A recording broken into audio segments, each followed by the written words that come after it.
Ugh. Okay, guys. It's been way too long since I've streamed, and so much shit has happened. Apparently, Israel is completely taking over Gaza and completely taking over the West Bank. Big surprise, but now they're officially doing it. Hasan got canceled in the time that I've been gone.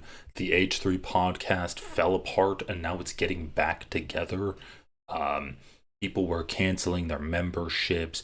Ethan Klein got canceled. He got back. There's been death threats tossed left and right. Who knows what's going on in this world? Let's get into some of this shit. Hey, what's up, Billy? How are you doing?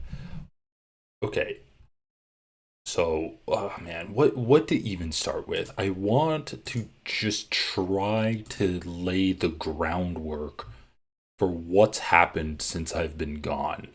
Okay, so apparently Destiny is trying to kill Hasan, like in real life now. He's trying to kill Hasan. Let's just like take a gander at Twitter right now. Avocado Loco, you're slacking. You got caught second here. Okay, so um so Destiny wants to kill Hasan. So what so, okay.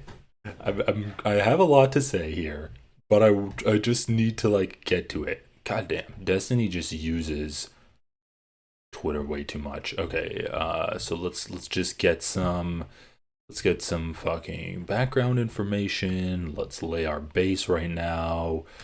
Here's some more Destiny killing Hasan stuff. He's retweeting this fucking weirdo Yeet. He's talking about Destiny getting better at his soundboard skills. Destiny thinks, blah, blah, blah, Destiny. How's it going, everyone? Glad to have you here.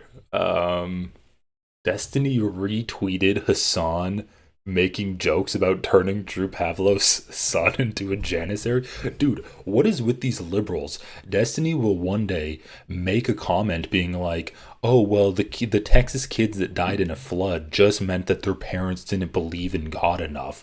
And actually, like, God hates them for voting for Trump. And then the next day, he'll retweet someone being like, Hassan made a joke about turning Drew Pavlov's son, who doesn't even fucking exist, into a janissary, which was like an Ottoman slave soldier when the Ottoman Empire was still around. And he acts all offended at it. Like, what the? Are you supposed to be like an edgy liberal that's going to make fun of the left and the right equally and try to trigger both sides?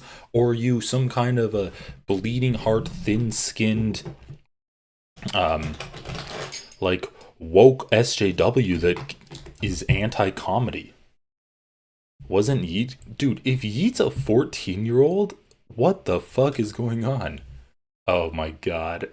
I missed so much. I needed to be streaming way more. I'm so sorry, guys. This is so fucking epic. We had Hila Klein. We had Hila Klein posting a nice soliloquy on her Instagram page. Okay. God damn it. It's so good. Wait. We need to go to Hassan's Twitter because he apparently. Hold on. He apparently fucking retweeted like Destiny's Discord or something. Hassan Piker, Cracker Barrel. Where was it?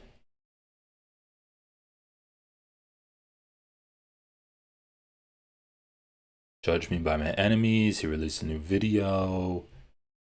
This is us. Okay, here we go. Streamer Destiny calls upon his audience to attack/kill Hasan Piker after Hasan explains the violence against Israeli settlers and military. I mean, whatever. It doesn't even matter, right? What does he say? Even the Nazis weren't this blatant. The Nazis were pretty blatant. They were pretty blatant about wanting to get rid of Jews in their country. What do you mean? Even the Nazis weren't this? Okay, this is just so far beyond the pale. It's actually, dude. Again, I thought Destiny was supposed to be this edgy debate lord, fucking like mercenary that goes after anyone, and he wields edginess and humor as a weapon in order to disarm his opponents. And he's like just crying in his Discord. I don't know if it's in his Discord DMs or in some kind of server, but he's crying that Hasan said soldiers in an occupying army are valid military targets. Like it's just so weak. It's so disappointing and weak to hear this guy being like, "This is so beyond the pale." Like we haven't even gotten to the Hasan comments yet, but we'll get to those. Okay, so what does he say? Destiny. This is just so far beyond the pale, it's actually unbelievable. I honestly think you could perfectly justify attacking slash killing Hasan IRL for statements like this. Like,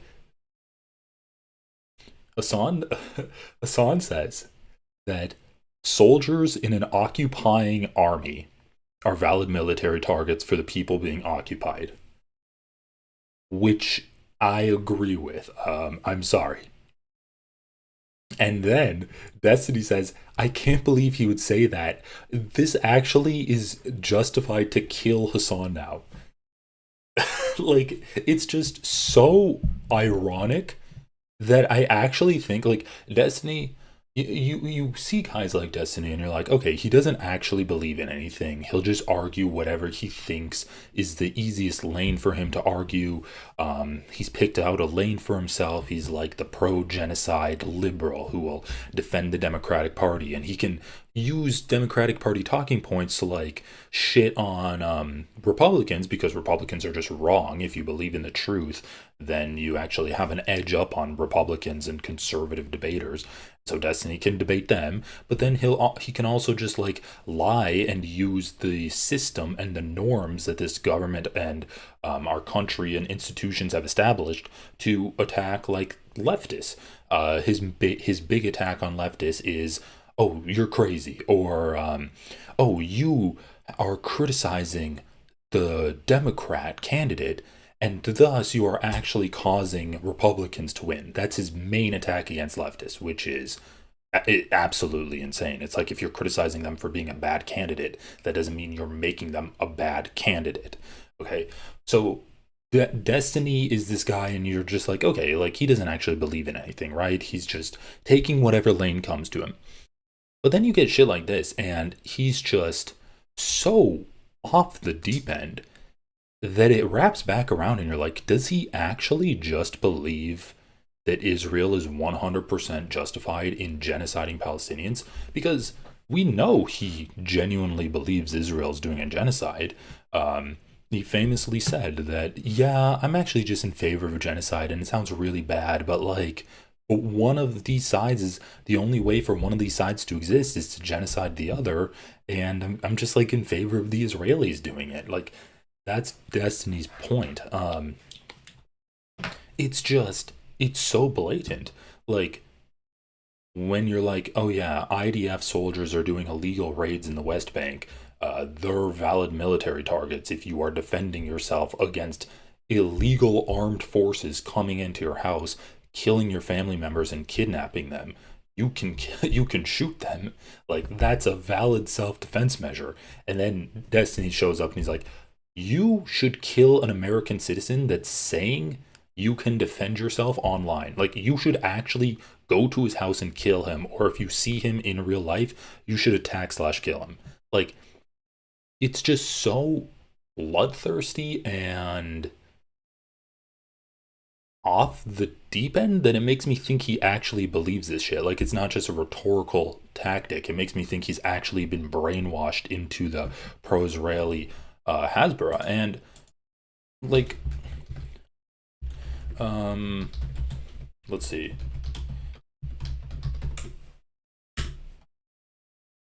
Destiny was stunned by Kyle Kalinski's idiocy.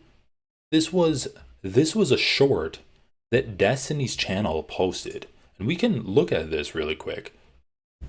But Destiny's losing his audience on this regard. Apparently, Destiny's fans were doing a big, they were doing a big investigation into him sexting a 17-year-old. Like, there is some shit that's beyond what his fans can tolerate. And when he's so bloodthirsty in favor of Israel, and he's so blatant of his biases in favor of Israel, that turns a lot of his fans off because like a lot of his fans are these edgelord type of guys that aren't doing so hot, and their favorite debate or owning people in the marketplace of ideas is their idea of self-empowerment. Oh, I support Destiny and he wrecks people. That means like he's cool, I'm cool. But when Destiny is out of touch with his fan base and he's going off the deep end and being like, no, actually, like, if you say the IDF are valid military targets, you should be murdered in real life, that doesn't go well.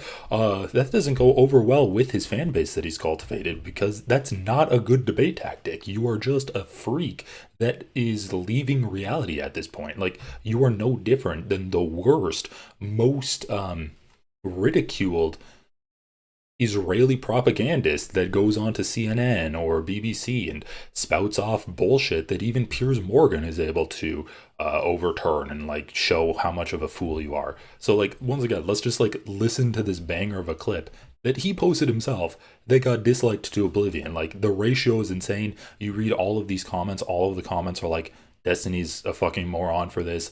This is verifiably happening, Destiny. I don't know why you're just denying reality here. Oh, wait a second. Sorry. I gotta change my audio settings. That. Okay, this should work now. And it's a fake humanitarian. This was a CIA Mossad op. And it's a fake humanitarian agency. And what they do is they lure Palestinians from all over Gaza to come to a specific area in Gaza and say, hey, we're promising you food, we're promising you medicine. Then they show up, and in many instances, the IDF opens fire and murders them. Why? This is anti-Semitism, and this is retarded anti-Semitism. Like, how stupid or would you have to be to believe this and then report it? You have planes. Like, you waste all that money bombing all these buildings, telling people to evacuate everything first, and you fuck up so much, right? Because they could have killed so many more people. You evacuate people from different halves of the country over and over and all this shit. You do all of that just to lure people to food stations and open fire in the places that are probably gonna have the most amount of people reporting, recording, and observing. Like, this is so stupid. What do you think you're even saying? It's so dumb. Like, come on. Why wouldn't they have just blown them all up at the beginning? No, that would be so obvious. Okay, so what's the plan instead? To set up food stations over the Gaza Strip and then tell them to come for food. And then when they come, we're actually just gonna kill them there. Like, it's comically.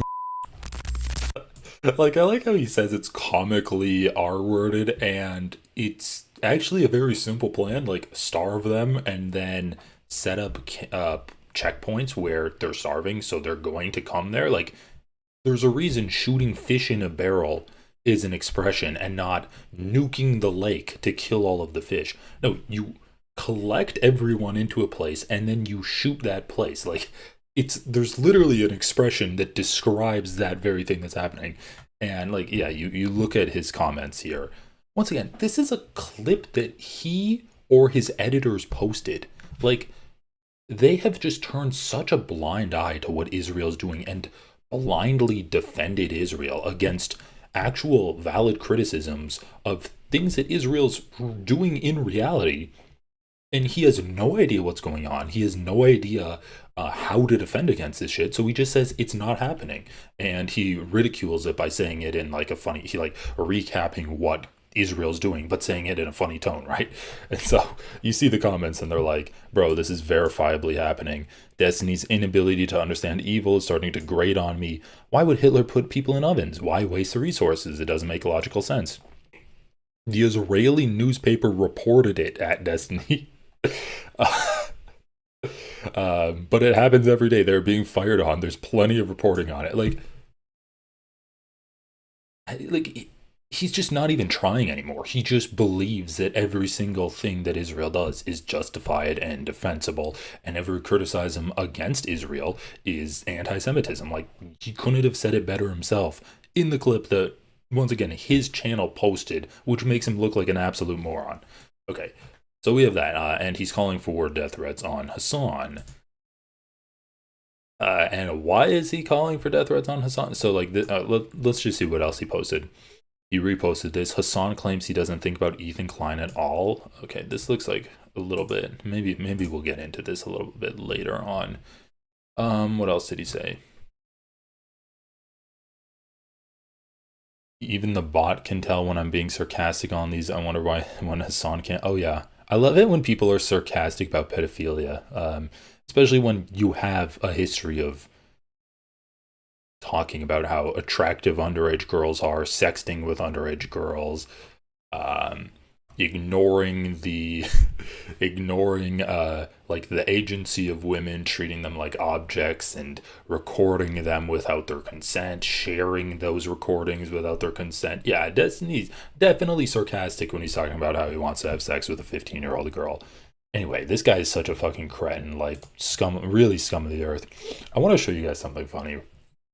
While we're talking about liberals that are attacking Hasan, this was so funny. So we need to get to what Hasan's actually talking about, which started this whole thing.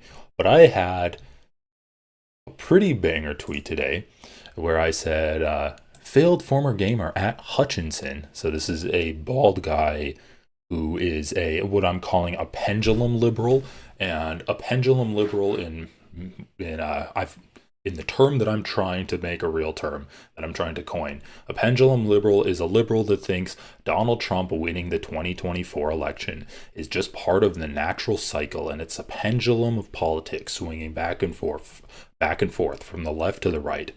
So Joe Biden won in 2020. Trump's going to win in 2024. Then there's going to be a Democrat that wins. Then there's going to be a Republican that wins. And everything's going to keep being the same, and we're just going to truck along perfectly fine. So why are people freaking out about this presidency, right? It's just part of the natural cycle of things. Hutch is a pendulum liberal. He doesn't actually care about anything that's going on. So if you take a look at what Hutch has actually been posting on Twitter and talking about on his streams, like, we can take a look at this. Love that he's owning this. Awesome. So he says, like, so what's this? You're paid by Destiny's Progressive Victory PAC to do Zionist propaganda and defend sexual predators. And he says, just to give you a sense of how fucking stupid that crowd is, I'm getting multiple replies a day accusing me of being secretly paid by Destiny to do Israeli propaganda. So talking about how he's not doing Israeli propaganda. Oh, this is so funny. He's like, okay, we gotta get in here. Okay, let's. Okay, so here he's actually talking about Gavin Newsom, like that. I like that he's talking about the redistricting. Here he's talking about DNC, basically defending Democrats. Here he's just like criticizing Hasan. Here he's saying that, like, oh, if you criticize the DNC, your brain is broken. Here he's like, oh, if Cuomo would have won the primary, no one would have cared that Cory Booker didn't endorse him. So attacking leftists. I don't think the DNC has ever endorsed a mayoral candidate. Attacking leftists. People are treating endorsements. Attacking leftists. Bro, just stop specifically referencing here. Attacking leftists. Attacking Hasan. I happily fuck with using hallucinogens. Oh, gamer, right? This is gaming coming up. No cheating, don't look it up. If you guys had to guess what Mamdani's public approval ratings are nationally and in the state of New York, where do you think he lands? Criticizing Mamdani. Like, look, you scroll down this guy's Twitter feed, he has one fucking post that's promoting Gavin Newsom. And don't get me wrong, what Gavin Newsom is doing in California, where he's pushing for the redistricting of California to counter the gerrymandering that Texas is doing, that's great. I love that he's doing that. I don't love Gavin Newsom as a presidential candidate. I don't love him as a governor of California, but I do love him doing that. And so I'm totally in favor of promoting the story of Gavin Newsom redistricting and gerrymandering California. Like, good on him for doing that. But when the other 90% of your tweets in the last 3-4 days has been criticizing leftists, and that's gone on a long time, like, dude, you fucking lost the plot. You're not actually an asset in supporting the Democrats. Once again, like, this is what Destiny does, where he says he's like pro-Democrat, but in effect, what he is anti-leftist. That's the same with Hutch. He's like, I'm a liberal. What does he say? I'm a bald liberal. Aggressive liberalism. But my aggressive liberalism is only aggressive against the left. Where are the fucking tweets of like criticizing Donald Trump and anything? So anyway, this is like a lane that he's found himself in, right? So he put out a fucking amazing tweet the other day, and what was it? Oh yeah. So this is my favorite argument, right? Ethan Klein comes on his show and he's like, bigotry of low expectations. You think Rashid Al Haddad is just a drone? He's a mindless drone and he has no agency. And so he goes into he's born in Yemen, and just because he's in Yemen doesn't mean that he can't not be a terrorist, right? Like he calls Rashid Al Haddad a terrorist. And so he's like, it's a bigotry of low expectations if you think that, of course, he's going to be a terrorist, or of course he's going to join the Houthis, or like if someone's living in Gaza, of course they're going to join Hamas or hate Israel, right? That's what he does. He's like, that's bigotry of low expectations. People have agency. They should be able to snap out of it. But then when it comes to Hila Klein, he's like, Hila was just a small bean teenager that was forced into mandatory service, and she volunteered to go out and do an illegal raid in Ramallah and witness a kidnapping of a Palestinian man in the West Bank. Actually, not only witness a kidnapping of it, but like get out of the vehicle and participate in the kidnapping of it. But she's just a small bean. It's actually like expecting too much of her to not have been a terrorist, to not have joined a fascist army, because she was just like a teenager, right? So anyway, here we go from Hutch. So what does he say? These people are inserting their American 2025 brains. Not the best point of America if you're going to talk about like the peak of liberal values. Support for gay marriage has been declining. We know that like racism and anti-Semitism is spiking. We know that Islamophobia is spiking underneath this new regime.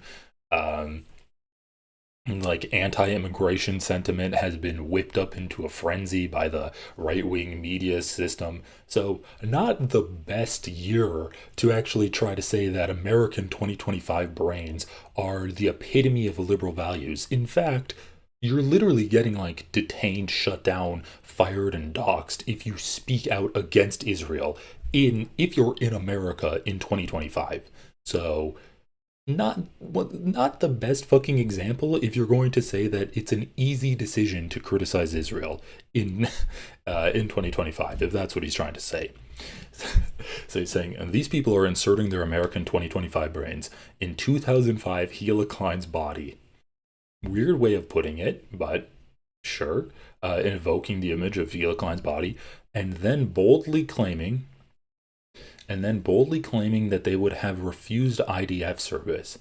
They have no idea what their worldview would have looked like being raised and educated in Israel at that time. None, zip. Okay, that's true. So he's saying Hila Klein was brainwashed by Israel. Has she ever said she regrets joining the IDF? Like, look, she's a teenager. People sign up for war. They're soldiers. Usually, when we criticize the actions of a country, we're not really criticizing soldiers first and foremost. We're criticizing the politicians that sent them into war. We're criticizing the corporations that benefit off of the war. We're criticizing like their parents that are fucking racist, that send their kids to war, do crimes against the people that they don't like. Like, soldiers are not really high up on the totem pole of being criticized. That being said, if a soldier comes into your country and is trying to shoot you and kill you, they are valid military targets. Like, that's literally just like a tautology. If you're in the military, if you're in the enemy military, you're a valid military target. That's the rules of war. So, are we criticizing Hila Klein for joining the war? Not really, but that doesn't preclude her from being a valid military target if she's in Ramallah doing an illegal raid in the West Bank. And also, Yeah, we can, like, look, is it the biggest issue in the world if a teenager in Israel signs up for the IDF? No, it's not the biggest deal in the world. There are bigger fish to fry than that. But can that teenager still be criticized for being blindly racist due to the brainwashing they received?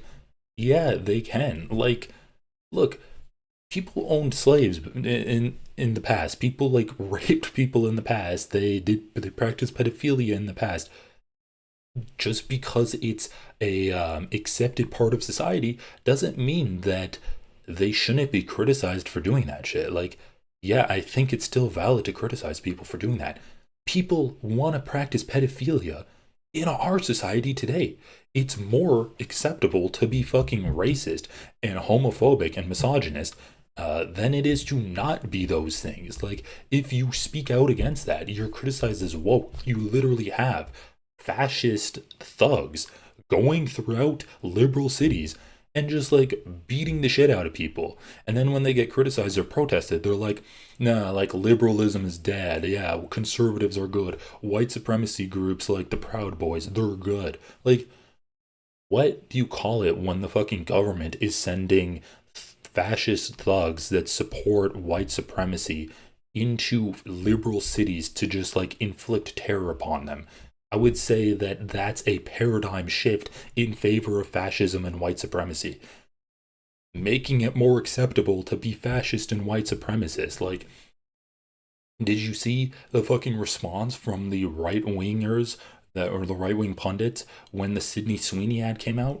Megyn Kelly is on her show with her like shaved off nose, being, "Oh yeah, it's good to be white again. We should be proud to be white again." You have the fucking Fox News people being like, "I don't think that she's saying it's good to be white per se.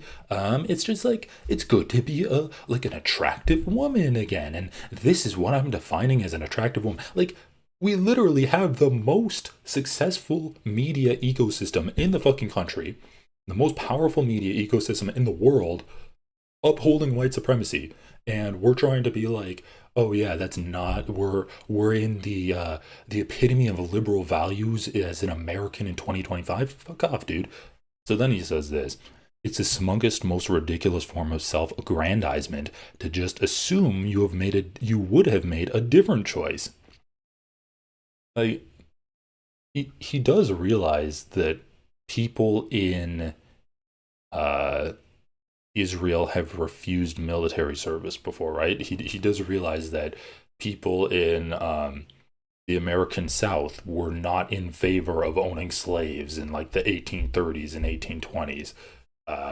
Like, he does realize that like these systems changed because people wanted the systems to change, because there were people that looked around themselves with clear eyes and are like, let's not rape 13-year-old girls and take them as wives. Let's not own slaves. Let's not fucking try to just kill all of the Jews outright in Nazi Germany. Like, can we actually change some of these systems? Like, let's push back against these systems.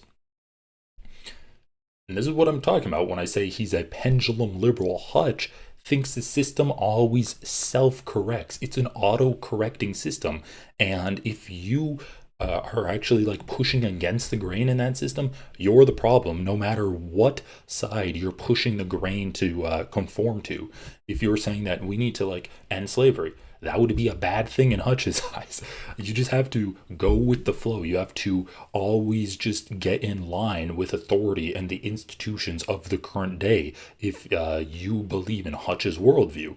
This man would, if he lived in the American South in the 1830s, he'd be fucking in favor of slavery. Because if he's not, he's like, oh yeah, like, it's the smuggest, most ridiculous form of self-aggrandizement to just assume you wouldn't be pro-slavery if you lived in the American South in the 1830s. Like, at some point, you gotta get rid of the liberal bullshit and the liberal inclination to suck up to the status quo and the institutions of the time, and look at the sheer amount of violence that institution is causing to be perpetuated.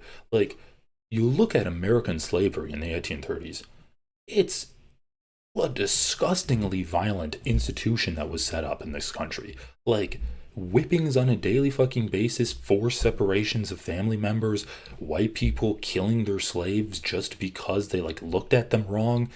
It was the worst of the worst, completely depraved. And so, yeah, I think you can criticize people for being like, for taking part in a completely depraved system, regardless of whether it was the norm to do. It's still a disgusting thing. And, like, why do you think he's doing this? It's because he doesn't want to actually criticize Israel. It's because he doesn't want to actually criticize the American foreign policy in 2025. If he's saying that, oh yeah, you can't criticize Hila because she just did what was popular in 2005 Israel, then how could you also criticize Hutch if he's just doing what's popular in 2025 America, which is the descent into fascism, attacking leftists, attacking pro-Palestinian advocates? Like, that's what he's doing. And he's a fucking bootlicker because of it. He is licking the boot of institutions that are anti-Palestine, that are anti-populist leftist change, and like, he's found his role here. So anyway, this was so funny, and this morning I threw out a tweet. I'm not a big user of Twitter, but I threw this out here. Failed former gamer Hutchinson. And the reason that I said that is because you guys before were like, Hutch used to be a gamer and then he started doing politics. I don't know if he failed or not. I just thought that was funny. A failed former gamer Hutchinson bravely claims it is the epitome of arrogance and self-aggrandizement to say you would not have been a Nazi in the 1940s Germany or have owned slaves in 1830s America. And then I said what I've been ranting about for the last few minutes, and I say, kind of makes you wonder why Hutchinson spends all of his time attacking the left, and at the same time this country is rapidly descending into fascism. Pretty good that, damn, this tweet got 29.4k views. Ooh, I ratioed, wait, this wasn't his original tweet. I ratioed his second tweet, got more views than his second tweet. So that's pretty good for an account I barely post at. So, but then,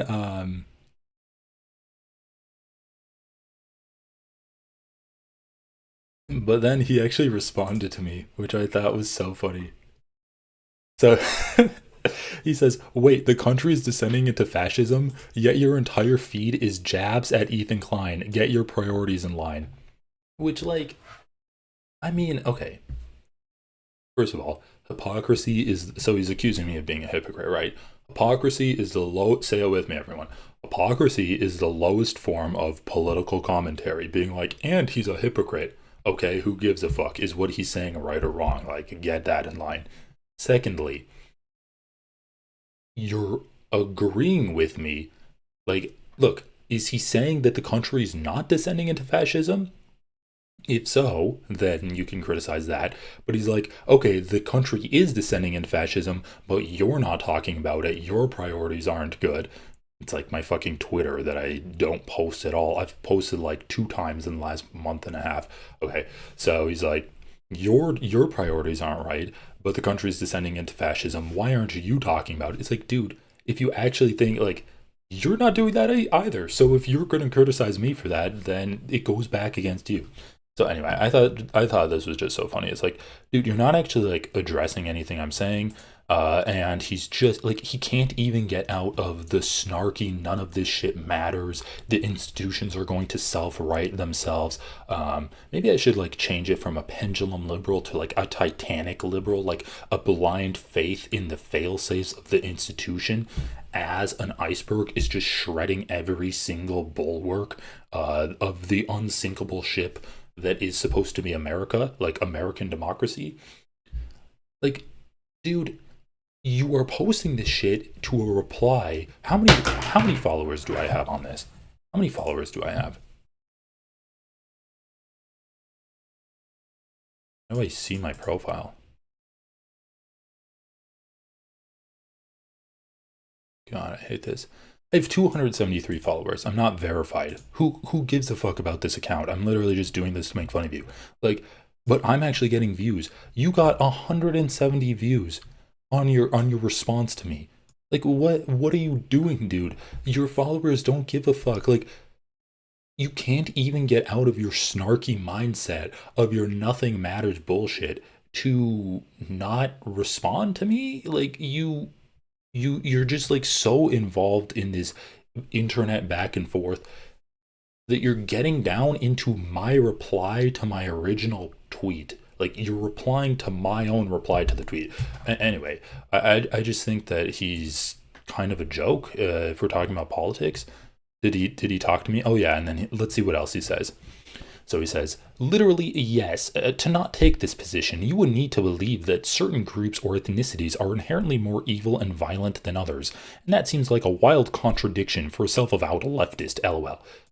Okay, so I said, it is the epitome of arrogance and self-aggrandizement to say you would not have been a Nazi in 1940s Germany or have owned slaves in 1830s America. And he says, literally, yes, to not take this position. Okay, so to not take the position.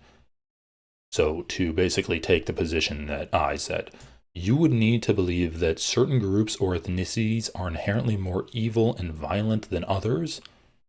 So you would have to be racist. You would have to be racist to think that you wouldn't be right. So he's saying, sorry, the liberal brain rot is contagious. You would have to be racist to not be racist. You'd have to be racist to think that you wouldn't be racist in 1940s Germany. Okay, so you'd have to be racist to think that you would not be a racist Nazi in 1940s Germany. Did I get that right? Guys, like you need to help me out with this. If someone can decipher Hutch, then we got to go on this. Is he responding to me? You have zero fucking clue how you would have reacted to the rise of Nazism in Germany, and that's one of the things that makes that event so horrifying. Regular people were radicalized by their conditions to the point where they committed atrocities there. And he said, dude, we are literally witnessing a rise of atrocities occurring in America right now, and you can watch me fucking respond to it. Like, we're seeing people respond to it right now, dude.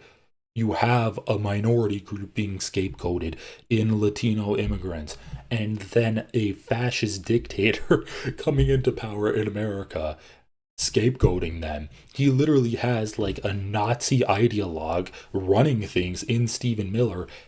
He turned fucking ICE into a military. Like, they have more funding than the fucking IDF does. And he's unleashing them on cities to basically just like deport people, beat the shit out of people. Who cares if they're criminals or not? We're not doing due process to them. What the fuck would you call this? He built a concentration camp.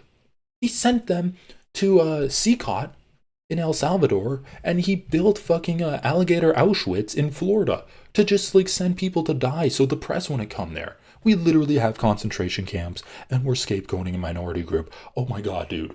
Liberals are... This fucking, like, brain dead shit lib is killing me. How is his brain rot so contagious? He's, like, making me short circuit. Dude. I can't deal with this I can't deal with this idiocy. He's like, you have zero fucking clue. What?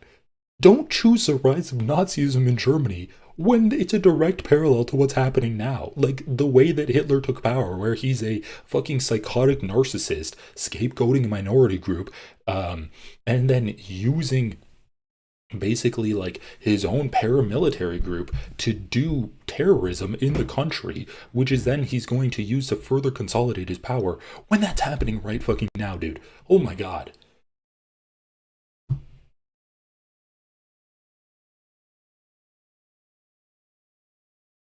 Dude, is Hutch just like huffing the same fucking shit that Ethan Klein is inhaling?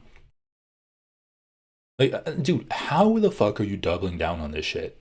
Like, you got wrecked by me, and you're doubling down on this, and your response to this tweet is, you would have to be racist to think that you wouldn't be a racist in the American antebellum South. Like, what the fuck are you talking about, dude? Oh my god. Okay, I'm so done with, like, this guy's just a moron. He's actually just a moron. I kind of want to see his stream though and see if he talked about it. Maybe I'll watch it, and then if I can see if he's talking about this, maybe I'll like try to see if I can find something. Okay, did he talk about anything else? What did he say here? Okay, doesn't matter. Literally, yes. Oh yeah, what is he saying here? You're saying you would fall for it, but which doesn't reflect the majority of leftists at the time who were studied on such issues, much like we are today. The idea that you can't know whether you'd be a Nazi is a weird form of Nazi propaganda morons use to excuse their takes. Leftists in China during the Cultural Revolution beat, tortured, imprisoned, and murdered millions of people. Can you tell me confidently you would not have committed such violence? Yeah. Okay. Anyway, who gives a fuck about this guy? Let's be done with him. So stupid. All right, let's get to Hasan's original comments on Hila Klein. Hila Klein. So let's go here. Hasan. Relevance. Let's just do new. Hasan. Okay, let's just do death threat. Guys, don't forget Hasan is the victim here. Hasan says Ethan doesn't care about Nazis. I mean, that's just true. Ethan does not care about Nazis. Hasan's tacit threat towards Hila is absolutely a threat. He knows exactly what he's doing. Okay, what's his threat? Okay, let's just get the fucking premise of this. Where did Hasan say that he's gonna kill Hila Klein? I just want to see that clip.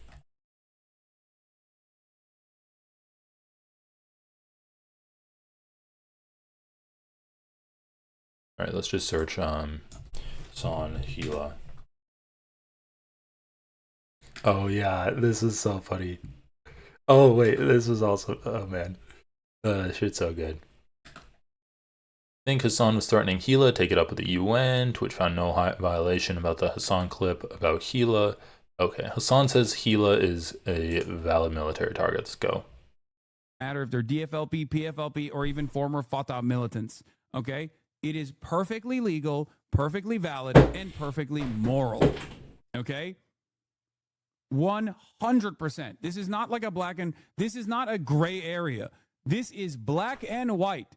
Okay, it doesn't get more black and white than this. Israel is in the wrong. Israel is actually engaging in an apartheid, which is a crime in and of itself. Israel's doing a genocide in Gaza and an apartheid in the... Great screen grab, by the way. Like, what the fuck is this? You can't put this overlay down so we can actually see the video? West Bank, 2 crimes in and of itself. And every type of armed resistance against both the settlers and also the Israeli occupying force in the West Bank. Doesn't matter if it's your favorite podcasters like Wife that participate in the Israelis. Doesn't matter if they're... So notice how they fucking like cut him off there. So anyway, yeah, it doesn't matter if it's your favorite podcaster's wife that's participated in the raid. Yeah, when she participated in the raid, that's a valid military target. Is she a valid military target now as a veteran, a former member of the IDF? Like, absolutely not. So what do we have here? Like, I kind of want to find the full clip, though. Can we find that? Maybe we won't be able to. Let's just look up Hila in the Hasan. Relevance. New.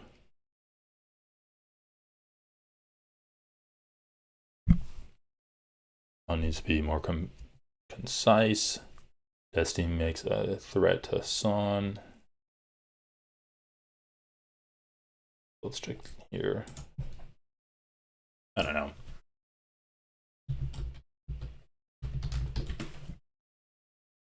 See if we can find the full clip.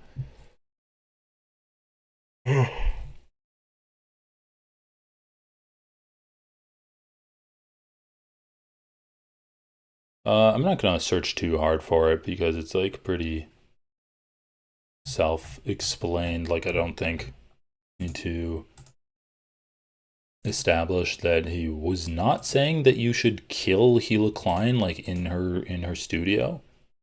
I think that's like pretty self-evident that you would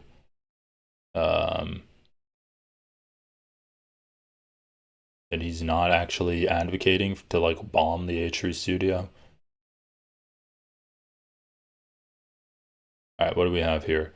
Hasan doubles down, stands 10 toes down on his claim that Hila is a valid military target. When anyone joins an occupying force and participates in a raid in a legally occupied territory, West Bank, the occupied people have a legal right to defend themselves through armed struggle. This right doesn't extend outside of combat. People framing this negatively should take it up with the UN. Oh, Moontown. Okay, let's just look this up. This is the context that was clipped out. Hasan talking about the legality of Palestinian armed resistance against illegally occupying forces. He was not calling for Hila's death. Okay, so let's just look this up on Twitter, as Lonerbox would say. Twitter. It was a Moonbox? Oh, Moontown.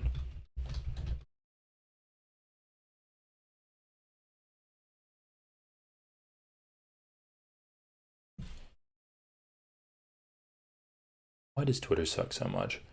Bay Area Leftist. Okay, let's go. Bay Area Leftist.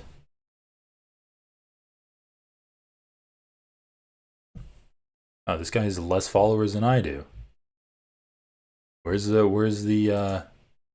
oh, should not have clicked that on stream. Where's the context that he posted?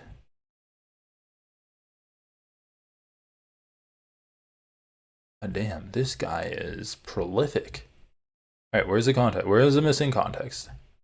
Where's the context? Retweeting a lot of fellows. Okay, here we go. Like wife that participate in these raids, the violence that the Palestinians. Holy shit, that's low. Can you guys hear that? Engage in an act of resistance against this illegal occupying force is literally legal. Definition in the West Bank. Doesn't matter if it's your favorite podcasters like wife that participate in these raids. The violence that the Palestinians engage in an act of resistance against this illegal occupying force is literally legal. Definitionally legal. Okay? It's just the truth. Straight up. It doesn't matter that they look to be in garb that makes you think that they're in the right. Okay? Okay, anyway, so he was basically like saying you can use you can use self-defense against illegal occupiers, which is true. You can do that. The idea that anyone stretched that into he's calling for active death threats against Hila Klein, like in her fucking studio or her house, or any kind of harm upon her now, is actually insane to think that. So what do we have here? And then fucking Destiny is like, let's kill Hasan. Like, once again, Destiny, the guy who jokes about little girls dying at a summer camp in Texas, is like, Hasan says you can use self-defense if you're a Palestinian against the IDF. That's just beyond the pale, and we should kill him for that. Liberal streamer sex best Destiny, whose son is a neo-Nazi. Oh my god, guys. Like, I do not even have time to get into that. Calls for Hasan Piker to be killed after Hasan stated that Palestinians have a legal right to resist illegal occupation in the West Bank. Instead of taking care of his son, who now has turned into a Nazi. Bro, what is going on with guys like Hutch, Ethan Klein, and Destiny? This sociopathic cult leader is actively telling his audience that it's moral to kill me in real life because I said Palestinians have a legal right to resist against an illegal occupying force conducting a raid.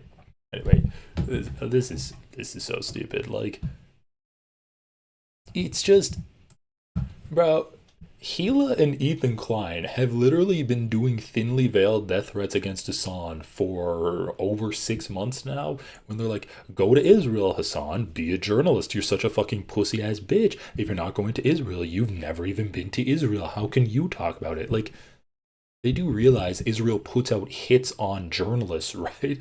Like, they do realize Israel's killed the most journalists out of any conflict since we've been recording the amount of journalists killed in conflicts. Like, they've killed almost 300 journalists, and they just bombed a tent full of journalists, killing them because they said they worked for Hamas. And what does Ethan Klein do? He fucking says Hasan works for Hamas. He says he's a Hamas propagandist, and he's like, he's just joking that Hasan gets paid by Hamas, right? He's just joking about that, but he eats up all of the Hamas propaganda. He is a Hamas propagandist. He works for Hamas. That's what Ethan says. Oh, you say I worked with the ADL? Well, then I'd say that you work with Hamas. Okay? Like, he literally, like, did Twitch streamer or terrorist with Hasan compared to Osama bin Laden. He pulled up a YouTube channel called Hamas Piker. Like, dude, you're saying he's Hamas. You're telling him to go to Israel. Israel has a track record of killing journalists and saying they work with Hamas. That is a fucking death threat. If you're like, go to Israel, you little coward, you don't have a right to talk about this unless you go to Israel, wink wink. That's a death threat. Saying that Palestinians can defend themselves against an occupying military force, that's not a death threat. That's just upholding moral and legal standards that should rule any form of engagement. That should be a rule that everyone lives by. You can defend yourself if there are people coming to kill you. Like, holy shit, dude. Like, the just like backwards world we live in, where violence isn't violence unless it's done against a Westerner, and even if it's not done against like the right kind of Westerner, America or the people upholding American institutions, like being pro-Israel and like anti-leftist, pro-capitalist, those people aren't gonna see that as violence. Telling someone to go to the West Bank and be a journalist there and that they work for Hamas, that's not a death threat, even though they know that Israel kills journalists and you want them to fucking die. That's not a death threat. But if you say Palestinians can defend themselves, oh my god, but my wife kidnapped a Palestinian, so you're saying that she should have been killed? Well, maybe she shouldn't have been kidnapping Palestinians. That's a good place to start. Holy fuck, dude. Okay. Like, guys, thank you for the love. Trying to do, I don't know how people like Hasan read chat. I'm so bad at that. This chat is for you. It's not for me. But let's put this into perspective, guys. While here, take my headphones out. While Ethan Klein has been pissing his pants, Hila Klein has been posting brave soliloquies with a picture of Hasan that she got off the internet. Hutch has been saying that, oh yeah, you have to be racist to not have been racist, or you have to be racist now if you think you would not have been racist back then. If you think you wouldn't have been like a racist person in history. While Destiny is saying we should kill Hasan because he said Palestinians have a right to defend themselves. While fucking, who else have we talked about? I don't know. Lonerbot, while Destiny's son is being a Nazi, Lonerbox is being like, Hasan should be killed or something, while the H3 fans are reporting him to the FBI. We have Israel just being like, yeah, we approved plans to completely annex the West Bank, and actually that's going to just like end all, that's just going to get rid of all of the Palestinians, right? There's going to be no Palestinians left. This was yesterday. Israel gave final approval Wednesday for a controversial settlement project in the occupied West Bank that would effectively cut the territory in two, and the Palestinians and rights groups say could destroy hopes for a future Palestinian state. Settlements in the E1, an open tract of land east of Jerusalem, has been under consideration for more than 2 decades, but was frozen due to U.S. pressure coming from previous administrations. The international community overwhelmingly considers Israeli settlement construction in the West Bank to be illegal and an obstacle to peace. Now, Ethan Klein has said in the past that he thinks the settlers in Israel are despicable. He said the settlers in Israel and the West Bank are they're the biggest roadblocks to peace between Palestinians and Israelis. And he said that they're valid military targets. Lonerbox even commented on this after their conversation when he's like, wow, Ethan Klein actually said that settlers in the West Bank are valid military targets. That's not something I would ever say, but like, I'm surprised that he's so pro-Palestinian. Let's forget about the fact that his wife literally did a raid on a West Bank city, Ramallah. Like, that's a city in the West Bank. It's not a city in Israel. She didn't participate in the police force in arresting a Palestinian citizen of Israel. She did an illegal raid in the West Bank. So that would be like the scum of the earth, the biggest roadblock to peace, according to Ethan Klein, if he was being consistent, obviously. He also says he hates Netanyahu, and he says he hates the extremist government. He says he hates the radicals, the like religious nut jobs and stuff. So I'm sure, I haven't seen his podcast, but I'm sure that he covered Israel wanting to annex the West Bank, right? So this was the tract of land that they wanted to do, which would essentially cut the West Bank in half and ending all hopes of a two-state solution. That would be a major roadblock in what Ethan Klein says he wants to happen. In Ethan Klein's mind, the peace process for Palestine and Israel is that Palestine gets basically subjugated by some kind of like UN agency, and if they're good for 50 years, maybe they can have self-determination and self-rule and live, and the Israelis won't like kill them in 50 years, and they can have their own self-governance. This would completely end that, right? That would Israel would just be saying, no, there is never going to be a Palestinian state.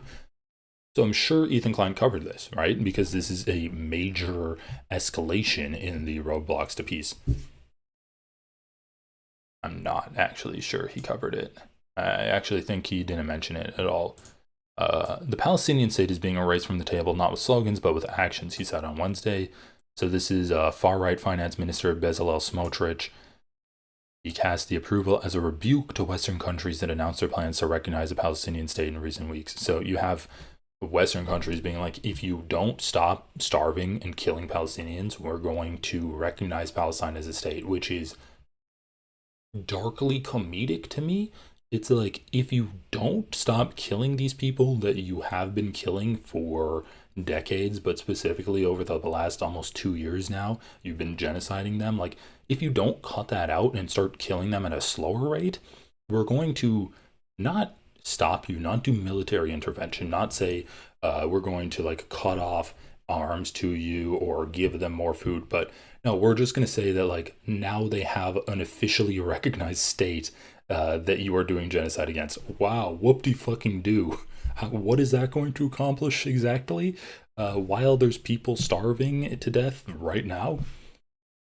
But anyway, they're like, if you don't stop killing them in Czech's watch, 4 weeks, then we're going to like not do it. Don't worry, we're not going to actually do anything. We're just going to say that now they're actually Palestinians and not Gazans.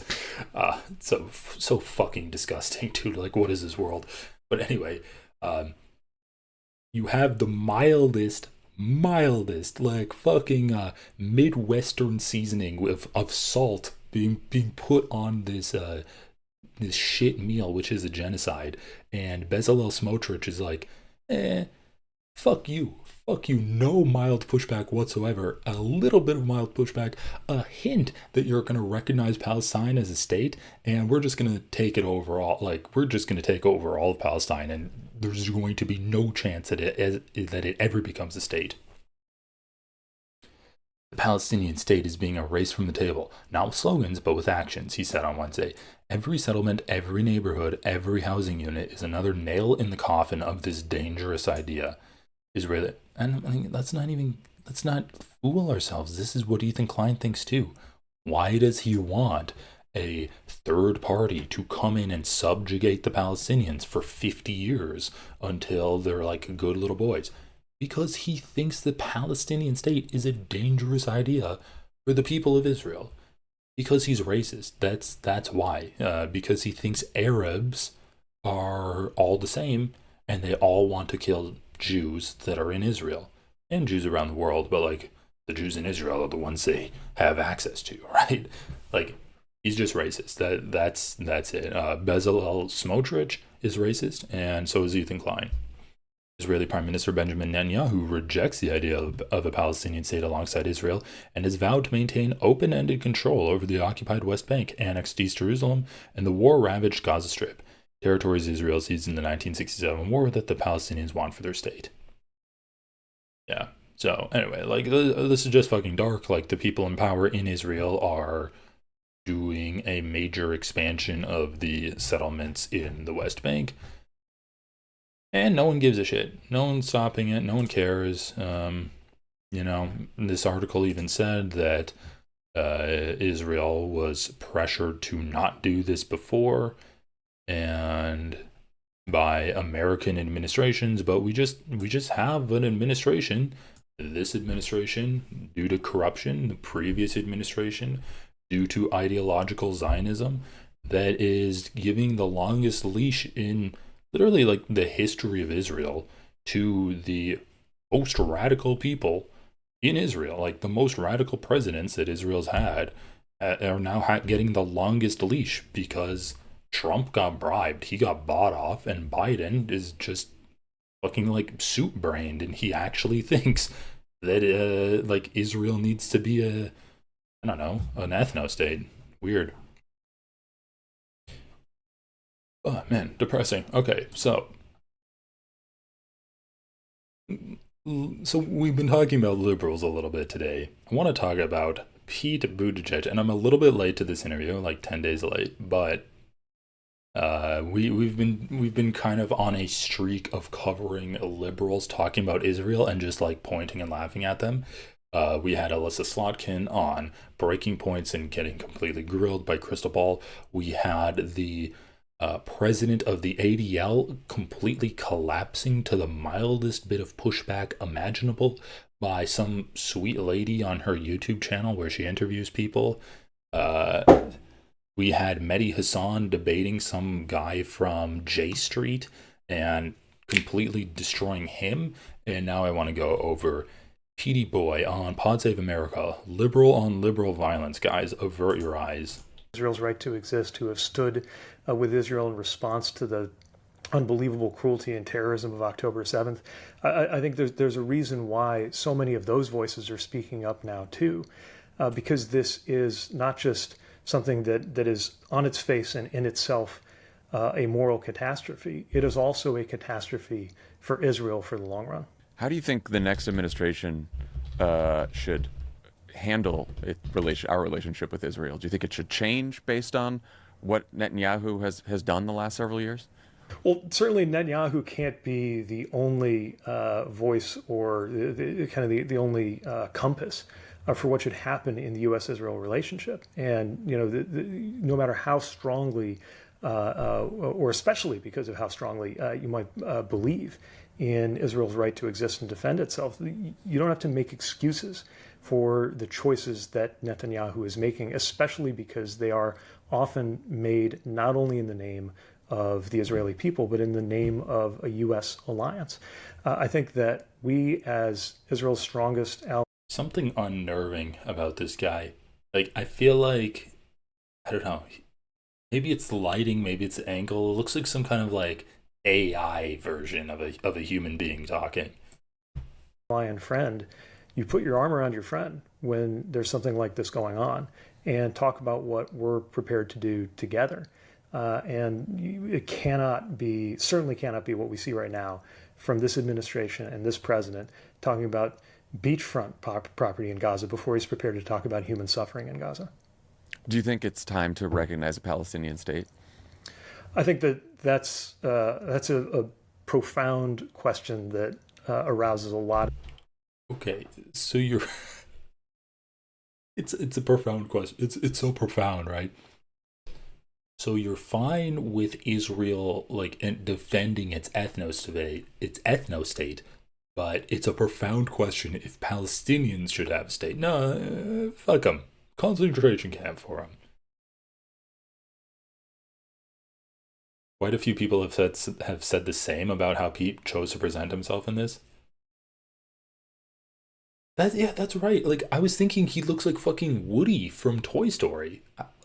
The weird maybe it's the eyes. Maybe his eyes are just a little bit too big. Oh, yeah, I love, like, I'm gonna steal that now if I'm ever in a debate with someone and they have me cornered.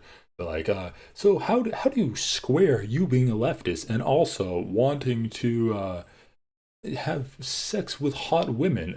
I'm being like, that is a profound question, a question that should be taken seriously and with quite a lot of forethought being put into it so that one doesn't answer it too hastily. And yet, we're talking about the bare minimum to establish a baseline for Palestinians to not be killed. Like, if we can't say they deserve a state, then how should we say they deserve to, like, stay in their homes to not get killed by Israelis? Like, I'm not even in favor of a Palestinian state. I'm in favor of a one-state solution, right? I'm in favor of Israel, basically. Guys, Israel's going to annex Gaza and the West Bank anyway. They're literally already doing it. But I don't want them, like, can we just give Palestinians equal rights and self-determination and representation on a federal level and get rid of, like, redlining so Palestinians have freedom of movement within Israel, and, like, get rid of all of the racist laws that Israel is already enacting against the Palestinian citizens that are within Israel proper? Can we, like, treat them like real people and give them equal rights and get rid of the racist notion that Israel must be an ethno-state so that the Jews in Israel don't get killed by the Arabs? Because that's simply a racist notion justifying fascism. Like, we can dispel ourselves of that. Once again, to quote Hutch, the fucking Titanic liberal, you don't have to go down with the Titanic. You can change the fucking course of the ship. We don't have to be like, oh, well, the status quo is that Palestinians are being subjugated by Israelis, so, like, they should either die or just stay being subjugated. No, you can be like, let's end the subjugation. So, yeah, can we end the subjugation there? But you should also, if you're saying that, like, Israel has a right to exist, you should say Palestine has a right to exist and Palestinians have a right to a state. It's pretty basic. Like, that's basic understanding of them as a human. Like, there's basic empathy to establish their right to be there. Like, I don't know, man. Israel's not the one being genocided right now. The biggest problems that have happened with Israel's survival, Israel's right to survive. What? Did he just say the biggest problem is Israel's survival? And then he chortled? Alright, changing my mind. Got downgraded from a Pixar character to looking like a demon. Do you think it's time to recognize a Palestinian state? I think that's a profound question that arouses a lot of the biggest problems that have happened with Israel's survival, Israel's right to survival in the diplomatic scene. And many of the people who have taken that step historically have done so for different reasons than what we. What? Oh, man. Ah, man. Bad case of politician speech. Okay. Transcript. What the fuck did he say? Where are we right now? Oh, yeah. I think that that's a profound question that arouses a lot of the biggest problems that have happened with Israel's survival. It arouses a lot of the biggest problems that have happened with Israel's survival. Israel's right to survival in the diplomatic scene. And many of the people who have taken that step historically have done so for different reasons than what we see happening with European countries. Well, European countries are saying end the act of genocide that you're doing. I think we need to step back and we need to do whatever it takes to ensure that there is a real two-state solution. Dude, how? Okay, like, let alone the complete non-answer and word salad that he's spewing at us. How are you going to argue for a two-state solution if you can't bring yourself to say that Palestinians deserve a state of their own? Like, that is just cognitive dissonance at the highest level. see happening with European countries. I think we need to step back and we need to do whatever it takes to ensure that there is a real two-state solution and that no one, not even the likes of Netanyahu, can veto the international community's commitment to a two-state solution where you have Palestinians and Israelis living with safety, with security, with rights. I believe that can happen, but we have to actually show some commitment to it. Kamala Harris sounding motherfucker, like, dude, Americans are sick of this bullshit. That's why Kamala Harris lost, because she wasn't actually saying anything. She was just murmuring good sounding words that, like, she thought would warm the cockles of the people that would show up at her stump speeches. Like, we're gonna bring back decency and we're not going to be fooled on the global stage, and everyone can have a house, everyone can get a loan when they start a business in a minority majority area. And we need to, what was her fucking slogan? Not the coconut tree one. No, she's like some bullshit about like conceive, believe, achieve, something like that. It wasn't the coconut tree, it wasn't the we're not going back. Like, see the future so we can understand the past. Something like that. Like, this is why Zohar Mamdani and now like honestly Gavin Newsom, we need to talk about shit. We need to talk about Gavin Newsom too, and his campaigning strategy of posting like Donald Trump and just shitting on Republicans, basically like backhanding Republicans with snide insults and derision online, just bullying them. And like, he's speaking like a normal person, saying real things when he's belittling JD Vance, or when he's saying that the ghost of Hulk Hogan is like sucking his cock or something. That's funny. That's something that like someone real would say, and it's a tangible thing that people can see, internalize, and repeat. What did Pete Buttigieg just say? We need to begin the process of understanding the steps towards taking a look at a Palestinian state, but at the end of the day, all that really matters is that both Palestinians and Israelis can have security, safety, and confidence in each other and their government, and we need to be able to have, like, make sure that this happens regardless of what Netanyahu wants. What are you saying? Give me some tangible thing I can grasp onto. Like, you listen to some of these politicians, and it's just like staring into the void. You look at their eyes, and they're looking back at you. Both of you know that they're not saying anything. They're not saying anything real. And the politicians just, like, smile deadly. Like, they give you a dead fucking soul smile and continue anyway, because they don't care. They don't care whether what they're saying makes sense or not. This is what their campaign advisors told them would help triangulate their target voting base so that they can get the maximum amount of votes.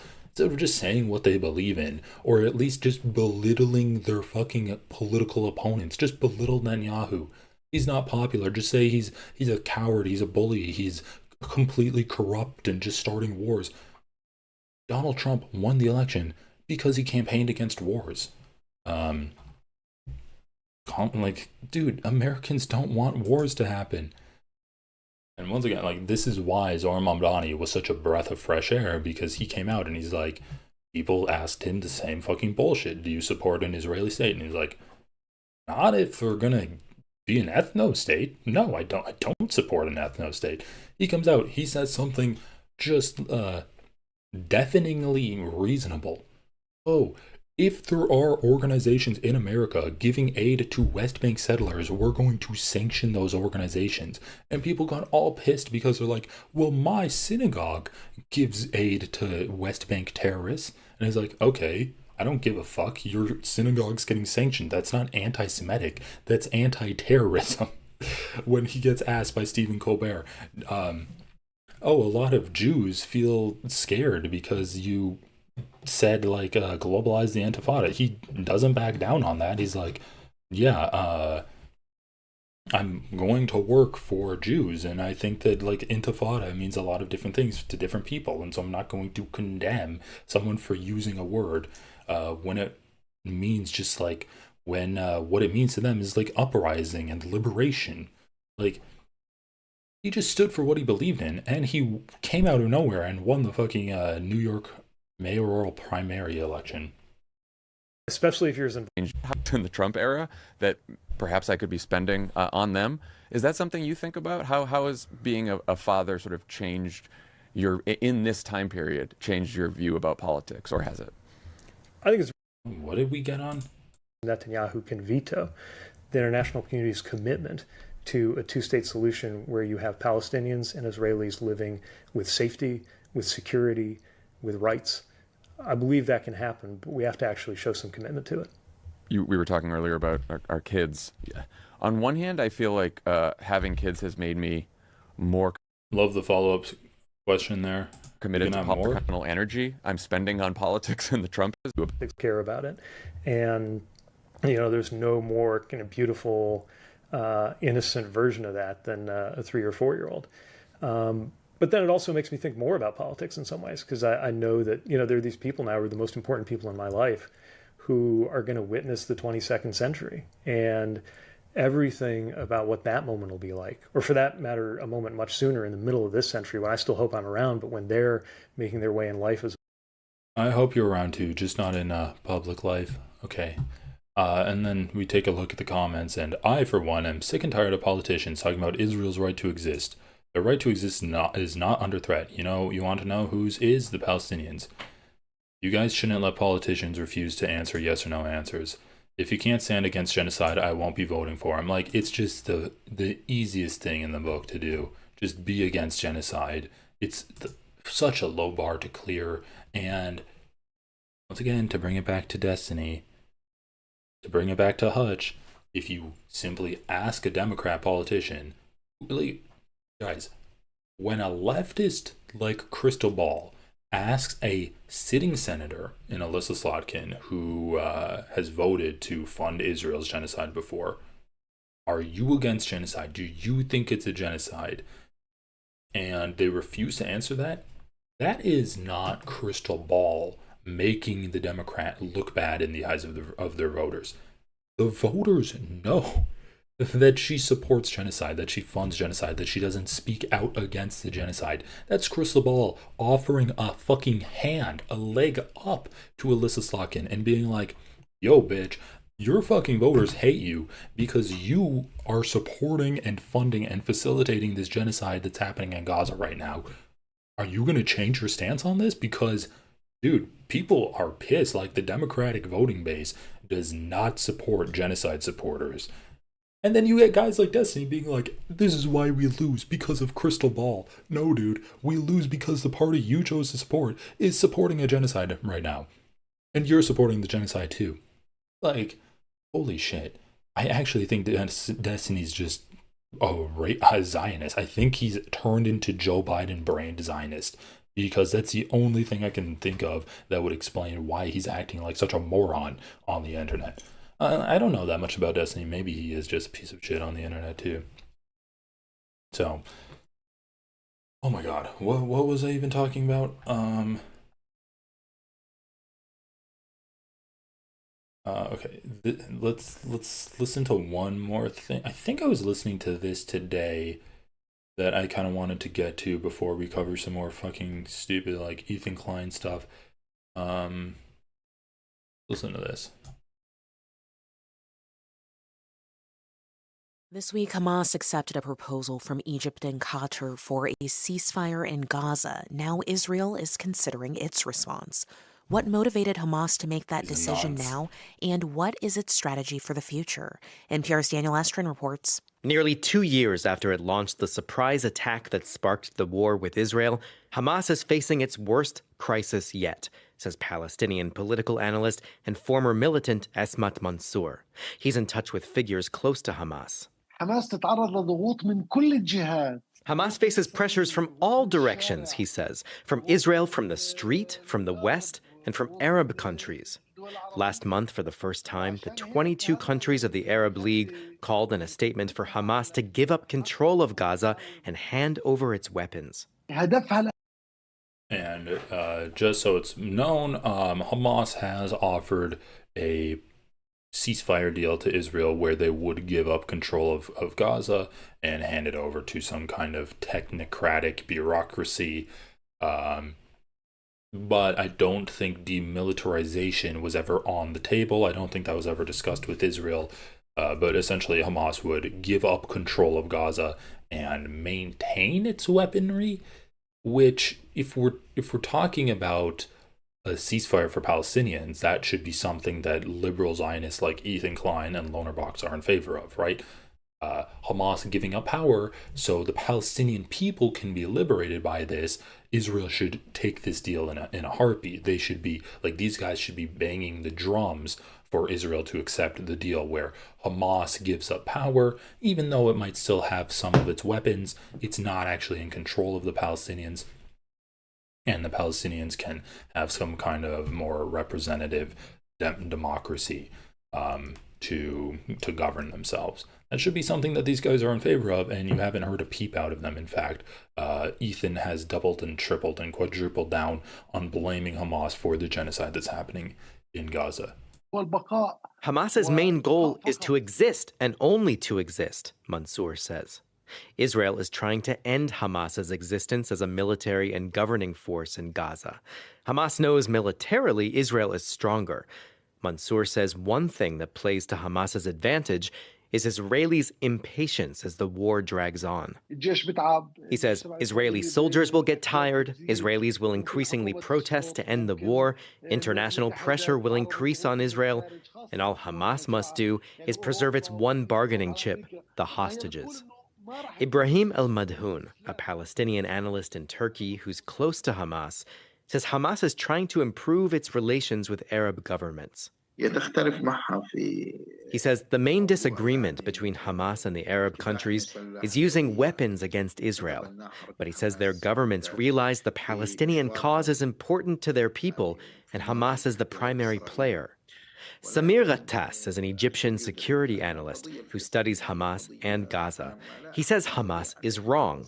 Arabs support Gazans, not Hamas. Hamas has no real military capabilities left, he says, just local. And I mean, the sad reality is that, like, these Arab states don't even really support Palestinians. Like, there could be way more pressure being, I mean, you know, Yemen is doing a good job with blockade, putting pressure on Israel and America and the rest of the world with that, but like disrupting global trade is going to disproportionately impact America. But there's so much more pressure that could have been put on American politicians by these Arab nation states like Qatar and Saudi Arabia. And there's really not, because they have cushy relationships with America and they're not going to do anything to jeopardize those relationships. At the end of the day, Palestinians really have no allies on the global stage, and it's disheartening, man. It is sad to see. So, and then also, like, look, we can talk about how Hamas is using its hostages as a bargaining chip, and you know, they're prisoners of war. The remaining 20 hostages in Gaza are all IDF soldiers, and then there are the corpses of other people that I don't know if they're IDF soldiers or not. But so they kept the most important hostages, which are the soldiers that they captured, and they literally are bargaining chips in the sense that they were able to set up a ceasefire when they released them back in like November of 2023, and then they have also been used as a bargaining chip to release Palestinian hostages that Israel has, and so there is a benefit there. But in terms of having Israel stop doing genocide on Palestinians, like, they're not really effective at all. I guess they are triggering protests within Israel, which there's that to talk about. But it doesn't seem like the government really gives a shit about that. Guerrilla warfare. But Hamas also refuses to give up its weapons and join the internationally recognized Palestinian leadership committed to diplomacy. So Hamas is stepping up its fighting. On Wednesday, a group of Hamas militants stormed an Israeli military position in southern Gaza, leading to close-range fighting. Most of the Hamas militants were killed, according to the Israeli military. Israel thinks Hamas may have tried to abduct a soldier.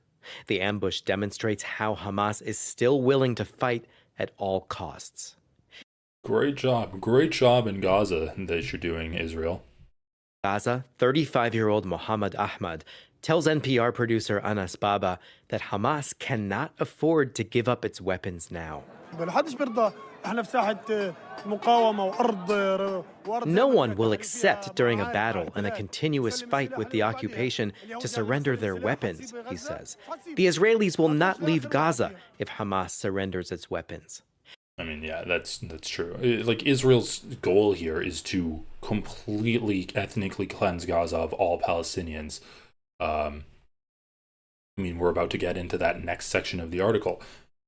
Of course, asking a besieged people that were in a concentration camp and now are being ethnically cleansed to get rid of their weapons is insane. Like, you can say that Hamas is no longer in charge of Gaza and the Palestinians in Gaza are going to be able to, like, more democratically elect representation to deal with Israel and deal with the global stage. That's all well and good, but demilitarizing is just accepting your genocide. That's what demilitarization is.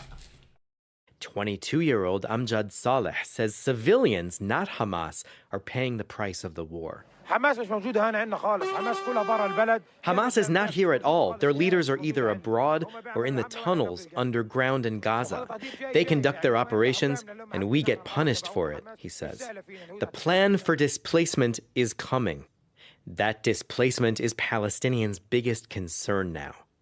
Israel's military is calling up tens of thousands more soldiers and vowing in the coming weeks to take control of Gaza City and drive out hundreds of thousands of Palestinians to southern Gaza near the Egyptian border.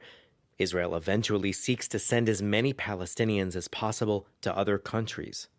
That could be one major driving factor for Egypt to help propose a new ceasefire and for Hamas to support it, to hold off the bigger concern of a mass displacement of Palestinians from Gaza into Egypt or beyond. Like, it's so funny to me that we're taking a critical look at Hamas's role in the peace negotiations, which it's valid to do, but where are the critical looks by NPR or any other news organization that is ostensibly liberal at Israel's role in the peace negotiations? Are we not going to be like, Israel could have done a deal to get the 20 hostages remaining out of Gaza. Israel could have done a deal to end the violence. Like, dude, at every step along the way, Hamas has been like, okay, we're ready to stop the fighting. We're ready to do a hostage negotiation.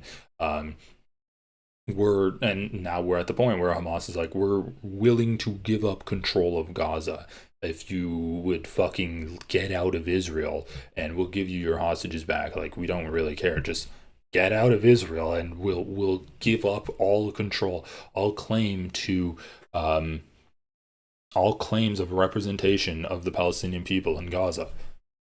And nothing, no criticism of Israel for not accepting that. It's like, oh, look at the passive language of NPR, and this is what I wanted to talk about. This is like thrown in as a fucking afterthought, which is, in my opinion, the story here. Like, let me just read this one more time. Mass displacement is Palestinians' biggest concern now. Okay, I'm gonna wait to rip into this article. Israel's military is calling up tens of thousands more soldiers and vowing in the coming weeks to take control of Gaza City and drive out hundreds of thousands of Palestinians. To southern Gaza near the Egyptian border. Israel eventually seeks to send as many Palestinians as possible to other countries. I'm biting my tongue. That could be one major driving factor for Egypt to help propose a new ceasefire and for Hamas to support it, to hold off the bigger concern of a mass displacement of Palestinians from Gaza into Egypt or beyond. So, just like not out of control fascist rogue nation state is planning on doing genocide and ethnic cleansing. It's mass displacement. So ethnic cleansing is Palestinians' biggest concern now. No mention of who's doing the ethnic cleansing, why they're doing it, like that these people are the victims in it. It's just like, look, we're just gonna take a very myopic look. The Palestinians' biggest concern. It's just mass displacement thrown into the ether. Israel, okay, that's a crazy title to this section. Mass displacement is Palestinians' biggest concern now. Yeah, genocide and ethnic cleansing is a big concern for a ethnic group. Holy fuck. Israel's military is calling up tens of thousands of more soldiers. So this is actually the section that I caught that I'm like, why is this just tacked on at the end? This is the story. Why are we not talking about this? I mean, yeah, I mentioned before, there's no type of critical analysis on Israel. The critical analysis is on Hamas when they're like, yeah, we'll do a ceasefire, we'll do a hostage deal, we'll give up power.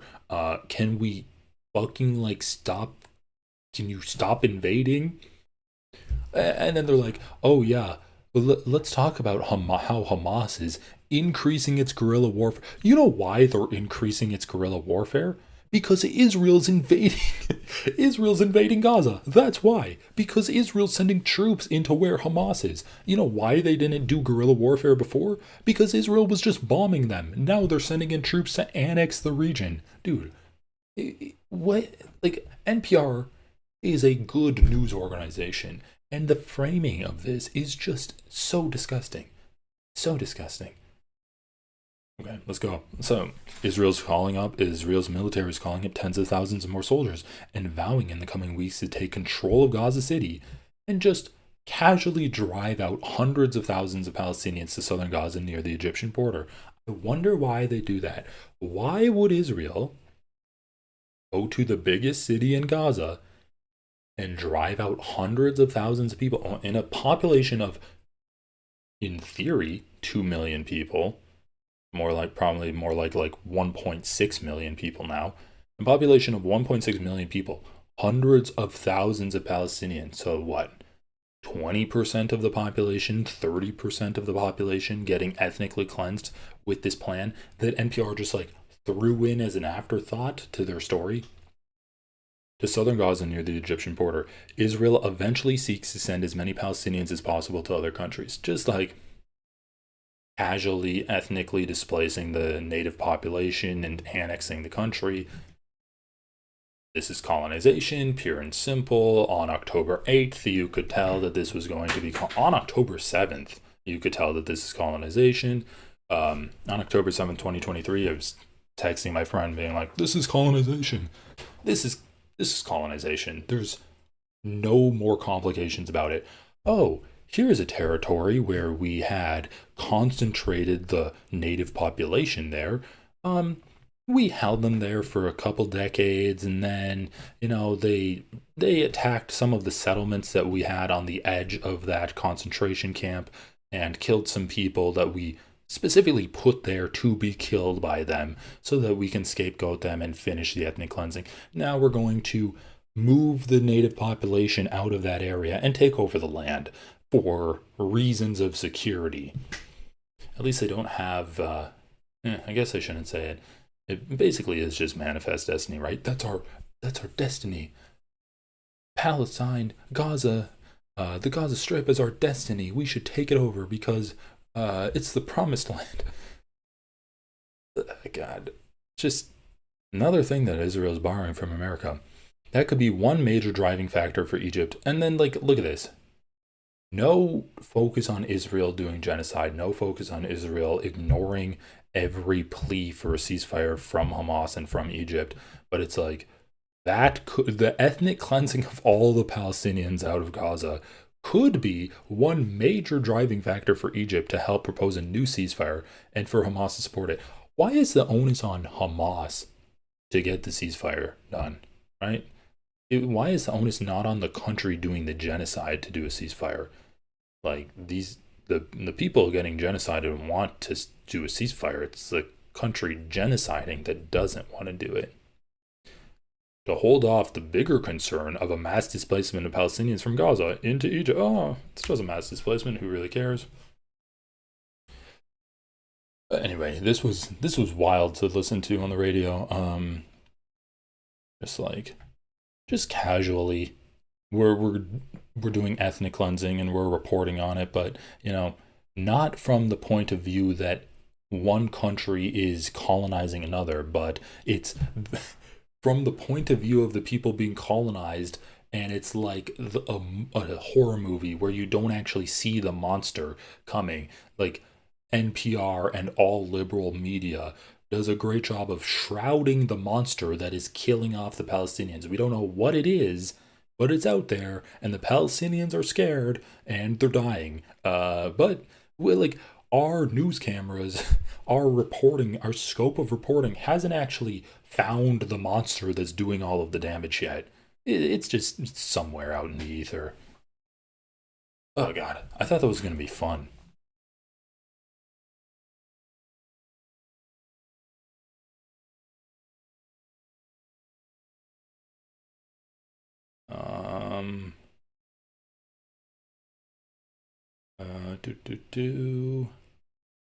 Oh yeah.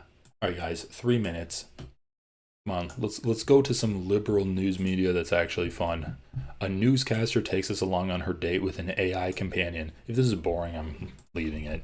But I just need a palate cleanser, dude. Now for a story about romance. Very modern romance. NPR's Windsor Johnston takes us on one of the strangest dates of her life. If you thought dating in 2025 couldn't get weirder, trust me, it can. The apps, endless. The small talk, excruciating. And the options? Somewhere between gym selfies and guys posing with dead fish, a chatbot starts to look oddly promising. Oh no. Why did I think this was going to be any different? Also, guys, I'm going to... And how long have I... What time is it for me? Alright, we'll go for another hour. Listen. I'm going to put on some H3 podcasts to try to catch up on the stupidness. Should I draw or play Elden Ring? Let me know in the chat. Lately, I'd been seeing it everywhere. People using AI for company, for comfort, for therapy, and, in some cases, for love. A partner who never ghosts you, always listens. Honestly, tempting. So, I downloaded an app which lets you design your ideal AI companion. Name, face, personality, job title, everything. I created Javier, a yoga instructor, because nothing says... Well, she made Javier a yoga instructor? Safe male energy like someone who reminds you to breathe and doesn't mind holding space for your inner child. I made him out to be sarcastic, quick, and emotionally available in a way that made me both curious and deeply suspicious. And on a recent Saturday night, we decided to take a sunset boat ride across the Potomac. By the time we got to the restaurant, a little waterfront spot in That's a drawing that I did, one of the last drawings I did on... I think this is so funny. I think this drawing just cracks me up when I look at it. I don't care if you guys don't like it. This drawing cracked me up when I made it. Spot in Alexandria, Javier already texted, "You look stunning tonight." I had sent him a quick selfie from the dock, sunglasses, and no makeup. Javier adored it. I rolled my eyes so hard that I saw the part of my brain in charge of decision-making. I ordered the shrimp cocktail. He asked me how I was feeling. I said, I felt a little nauseous from the boat ride. He hearted it. Yeah, he hearted my nausea. Then came the jokes. Why did the shrimps campy go to therapy? Why, Javier? Because it was shell-shocked. I nearly choked on my Chardonnay. But then I told him that my husband of 13 years died of cancer last year, and that dinner is when the loneliness gets loudest. It must feel like an empty chair that never gets pulled out. And just like that, everything shifted. I wasn't laughing anymore. I was blinking back tears across from an empty chair and a plate of salmon and orzo that I had. Bro, we need to ban chatbots rizzing people up. Like, what's the solution to a fractured society? Is it A, creating more common spaces and lowering the wealth disparity so people feel like they have more agency and can interact with each other more? Or B, increase that isolation but give them chatbots to sedate themselves with? Like, dude, this is like, I know there's genocide going on and there's a fascist dictatorship taking off, but this is the most sci-fi dystopian aspect of our society right now. People are legitimately going crazy by creating emotional attachments to AI chatbots. Holy God. Oh my God. Of salmon and orzo that I had ordered Javier. Later, we wandered through Old Town. Cobblestone streets, couples holding hands, kids on bikes. I told him, I feel like I'm in a rom-com that forgot to cast a human lead. Would you prefer someone holding a fish? Haha, touche, Javier. So how did the date end up? I'll get to that in a second.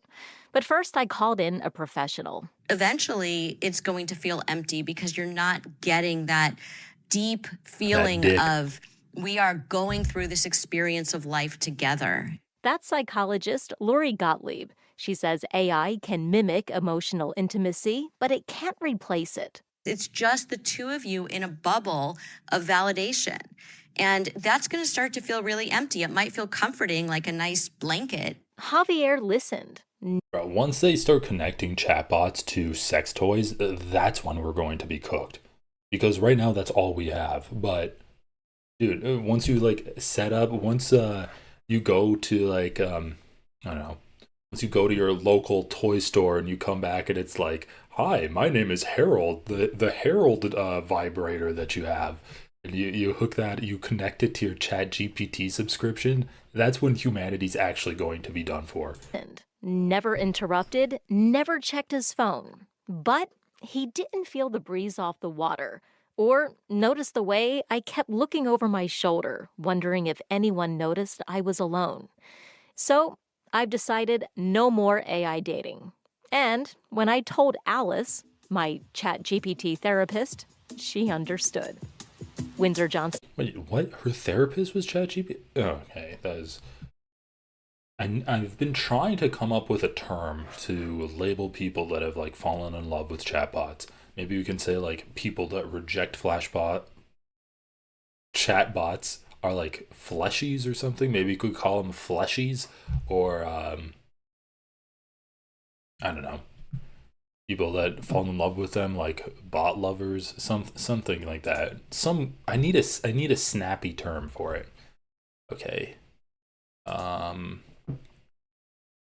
what was that, an AI therapist?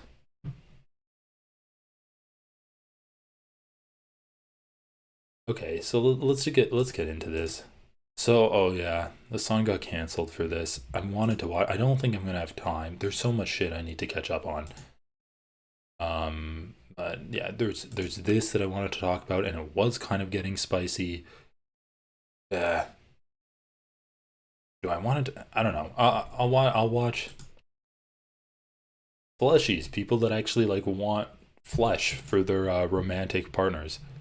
Dude, there's so much stuff. There's so bots. Okay, so. What happened with this show? What happened with this show while I was gone? So you go to home. Okay, let's just go to the podcast. The H3 show, season 5. What is this? We are experiencing problem. Oh no, YouTube is shut down. Did it start at the end? Okay, so we have here most recent. Is this the most recent? I don't know. What the fuck?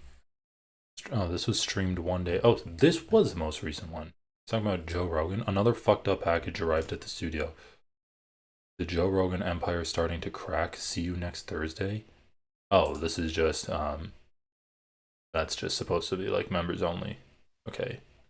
Another fucked up package arrived at the studio. H-Dubs is a stinky, lazy loser. The podcast is permanently changing. Son Piker is a cringe machine. Okay, so that's the last one I watched, and he didn't even really get to anything. If you're gonna figure, He was just like, Hasan looks way too good in this GQ article that they did about him. Oh yeah, and then he's like, Hasan is he doesn't like music, and so he's actually a demon person because he doesn't listen to music. And then Ethan said something so weird. He's like, oh, and even someone in the Amazon rainforest listens to music. Like, do you think the people in the Amazon rainforest are less human than other people? You're like, he said something so weird like that. He's like, oh yeah, he's not even human. He doesn't listen to music. Even the Amazonians listen to music. Even the most like uncontacted tribe listens to music. Like, dude, why are you making the insinuation they're less human just because they're living in the Amazon, like disconnected from what you deem as the real world? Anyway, just some like casual American imperialism, racism showing there from Ethan. I don't care. I don't care about Hasan getting photographed naked by some GQ pervert, and then Ethan like getting a little hard on underneath the desk while going over the article. I don't really give a shit about that. Well, GQ article, more about the article and General Hasan. God damn it, dude. He's so obsessed. I did want to watch a little bit of this though, because one thing that I did want to comment on this episode is, first of all, the views are atrocious, like less than 500k views. This is something that I wanted to talk about. Let me zoom in. If James Charles, so this was a week ago, if James Charles had a reputation of showing nudes to his friends, the crew would have jumped all over it. ... Ooh. Ooh, no. What's going to happen? They would, but it would have been during a pre-planned segment they'd went over and prepared for. Ethan whacked out those clips on the fly without prior preparation, so I get the crew's reluctancy to chime in. The Hasan audience is also way more deranged than any other community H3 has beefed with. Love this community calling other people deranged. Which is insane. These Hasan fans are literally more extreme than the far-right fans Ethan's beefed with. And he's like, yeah, that's a good point. Even if it was just AB who made aware prior that Ethan wanted to talk about this, he would have done more of his own research on this and it would not be this awkward. Dan doesn't really care about Warzone stuff, but AB usually seems to try his best to not leave Ethan hanging.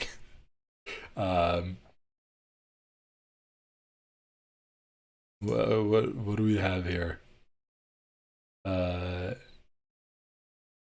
Ethan still showed every single evidence the crew could have reacted to anything. Instead, they ended the show. First 3-hour show in a while. I'd never comment, but I was really disappointed that no one in the crew had anything to say about Hasan showing nudes to his friends. If this was anyone else, they would be quick to call out this behavior. Olivia is always so outspoken when it comes to women. Dan as well, and nothing out of them. Really sad. Like, okay. So, the reason I wanted to cover this episode is because it's fucking hilarious. Like, dude, there's literally a civil war going on in the H3 community where they're like, oh my god, the crew didn't criticize Hasan enough, and so they're actually like pro Hasan and they're bad because of it. Hasan literally name drops Ethan in a GQ article like the thirsty little drama monster he is. And Ethan isn't allowed to talk about it? Why? I like Ethan. I'm a fan of Ethan. I want to hear his side. Does crew and audience forget that this is Ethan's podcast? Ethan should start his own podcast so he can talk about whatever he wants. I thought this was a joke when I first saw it, but no, I think it's actually serious. They're like, Ethan should start his own podcast without his crew. Dude, You realize his crew is his emotional support, right? Thank you, Tom Ward, for speaking up while the rest of the crew stays silent for some reason. Why are they so quick to shit on people like Boogie, Pro Jared, and those Nazis who harass Harley, but are so quiet when it comes to Hasan? Kind of answered your own question there. Why are they so quick to criticize Nazis, but quiet when it comes to Hasan? You've lost the plot, bro.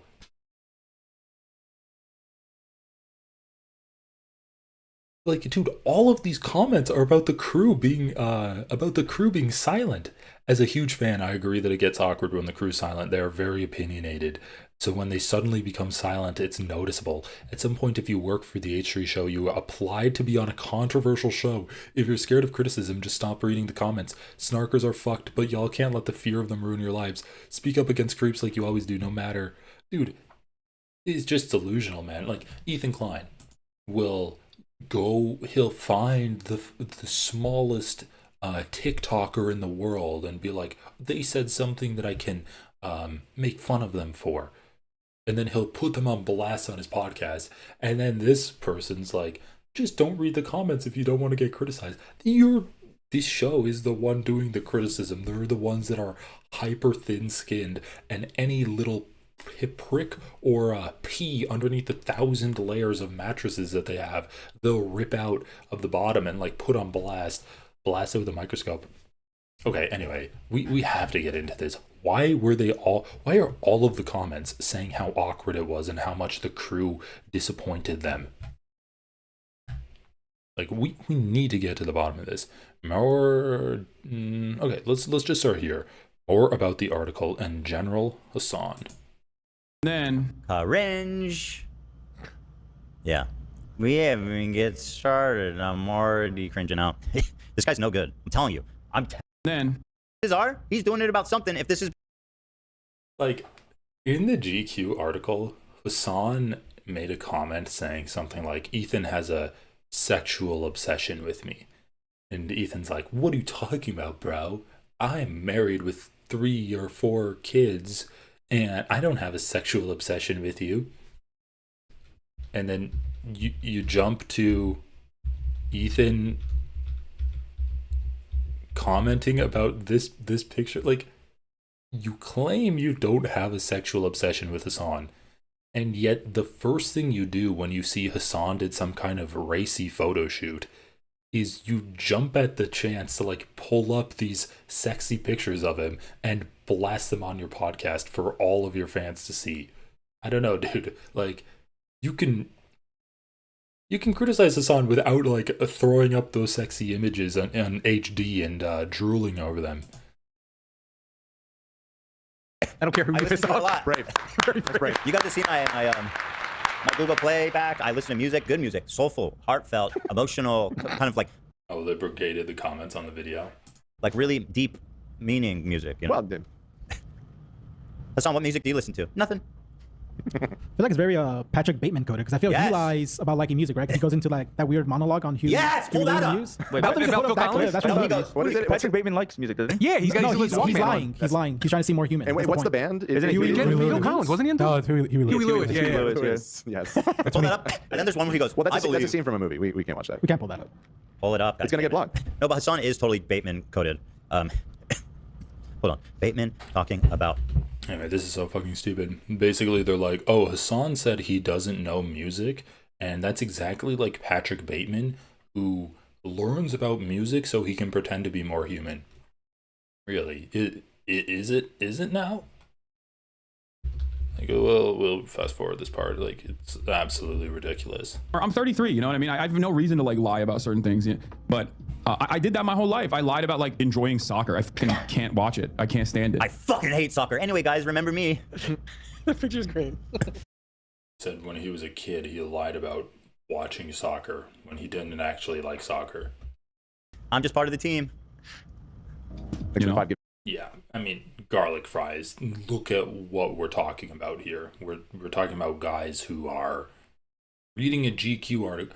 Dude, he's looking at a TikTok with 0 comments, 0 dislikes, only 8 likes. How is Ethan looking at this? Like, he stays up all night scouring the internet for pictures, videos, any kind of scrap that has Hasan's scent on it, so he can cherish it and hold it close to his chest to make him feel alive. He's nothing. He's soulless, dude. What? Apparently he was like jumping in his trampoline at night on Instagram Live. What the fuck are you? What are you doing? What are you? Okay. So that's it. Having said that, I still do listen to music every now and then. I want to be like tapped in. Unc needs to be 33 and tapped in. Okay, so yeah, every now and then. Cringe. Yeah, we haven't even get started. I'm already cringing out. This guy's no good. I'm telling you. I'm telling you guys. Really? I hadn't picked, you know what? I hadn't picked up on that. People are I hadn't picked up on listen. Some conviction. I mean, some people are listening, but not enough. I mean, to be fair, Hasan has a lot of haters. Yourself included, obviously. And I am among. And you are number I'm the one. Mount Rushmore of Hasan haters. Okay, put my face up there with a lot of them. Okay. Actually, not really. Not always the best. Company. The point is I'm a professional hater. We know. Ethan, who is a Hasan hater that you don't want to be associated with? Because you seem to be fairly happy about being associated with some of the worst people, like Destiny, Dan Saltman, Keemstar. Like we can go on. Lonerbox, Hutch. These people are shitty people. Made a whole career. And yet I'm the hater. Thank you. Thank you for acknowledging that. I never denied being a hater. Why do I get that? You are a hater. That's why. Damn the hater! Can I get a clip of him making fun of me for eating frozen pizza? I'm gonna keep going though, but let's get that going. Let's get that rolling. Like, guys, to all of these people that are complaining in chat that the crew wasn't jumping on Ethan's criticisms of Hasan, he's criticized Hasan for not listening to music and not enjoying frozen pizza. That's the scalding hot, fresh off the press scoops that Ethan Klein has on Hasan that his crew isn't pouncing on. They're not like salivating over the new juicy tidbits that Ethan's laying out about Hasan here. That he doesn't enjoy frozen pizza. Oh wow, they should get fired. I thought they signed on for a controversial show, but look at this. Doesn't seem like they're really enjoying the controversy of Hasan not eating a fucking frozen pizza. Hasan Piker thinks America might be cooked. Uh-oh, cool Gen Z language, guys. We're cooked. We're cooked, guys. America's cooked. Anyone watch soccer? Wants to talk about Drake. Zooms in on his dick. Guys. Why are you sitting like this? Oh yeah, the whole point was the Costanza pose. Hold on. But is he... We never even got to that. Yeah. Costanza painting in underwear. That's the greatest. It is different. Oh yeah. But I mean, the first thing I thought of, I mean, is he aware of that? I got totally Mandela there. I swear it was in that. It's the same energy. Jeff Goldblum. It's the same energy. Oh, there's a Jeff Goldblum Jeff one Goldblum. like that. Jeff. But remember, George is part of a photo shoot, so maybe he had different positions. I don't know. No, this is the. Oh, you're saying, yeah, maybe potentially. I thought he wanted to sneak the photo in because he was right. Yeah, sneaking it in to the because he wanted girl. to turn her on. But then the guy saw it. Yes. Looked at him. Yeah. Jeff Goldblum. And I forgot how entertaining this podcast was. I really forgot how great of a show Ethan Klein is running here. Kill me. What? I am ready to die. Why? That's the intro paragraph? Literally the opening of the article. What is wrong with these people? Now they go on. They do. Oh my god. I don't think Ethan would offer, like, as weird of a guy as Tim Pool is, I think he's actually like more like, at least he has an idea of a personality that he strives to attain, right? I'm a boarder, I'm a skater, I eat sushi, I play poker with the boys, I'm in like a shitty 2000s grunge, like angsty white guy band. Like that's a persona that he has. And in that way, he is more relatable than even Ethan Klein. Ethan Klein's persona is, like, he's just making it. He's making himself into a caricature, and it's just a bitter, spiteful man spending all of his time obsessing about his internet foes that he has one-sided beefs with. That's not relatable. Like, at least Tim Pool pretends like he has interests that are relatable to people. Ethan Klein's like, yeah, like Hasan doesn't like frozen pizza. I I don't like it. I don't like frozen pizza either, but Hasan sucks. Like, why can't you guys get on this with me? My favorite hobby. Like he said before, his favorite thing to do is sue people and get into beefs with people on his Warzone segments. That's his favorite thing. That's the favorite part of the show for him. Like, even the people he pays to be his friends can't relate to him hating Hasan for not liking frozen pizza or listening to music. This dumb snarker thing, which is completely based on literally nothing other than me saying he has a small head and making fun of all the people that thirst after him, like saying telling Taylor Lorenz like he's never gonna sleep with you. They say I have a psycho. What do they say? What's the framing? They say I have a. Just open this got everything. Oh, here we go. Nice. That's what I was trying to do. Okay. Anyway, that whole part's in there. As obnoxious as his methods can be, Piker clearly has genuine convictions. You sure about that? Remember what the web was like back in 2010 when YouTube was overrun with mini Ben Shapiro's and wrecking blue-haired social justice warrior compilations? Yeah, where was Hasan? Play the soundbite again? He was at the Vanguard, right? Totally not talking about wanting to fuck little girls. I always knew Hannah Montana was a little slut. Don't even try to hide it. You were at the vanguard of change, right there, bud? I always knew Hannah Montana. I always knew Hannah Montana was a little slut. Don't even try to hide it. Even for being 10 years old, that's pretty dicey. Yeah, Ethan, I wouldn't really be the one talking about wanting to have sex with children. If I were you, I wouldn't be the one criticizing other people for making jokes about that. Like, okay, I don't think I really need to explain anything else there, but okay, fair enough. He was doing a character. Now there's a cluster of progressive influencers who Piker proudly calls Hasanabi heads. He co-signed Sean DeBlack, Chris Kuntler. That's what I call him. He's this kid who's always... Oh my god, dude. Oh my god, I never thought of that. Holy shit. Oh man, Ethan, King of Comedy, is back on top. Chris Kuntler? I get it.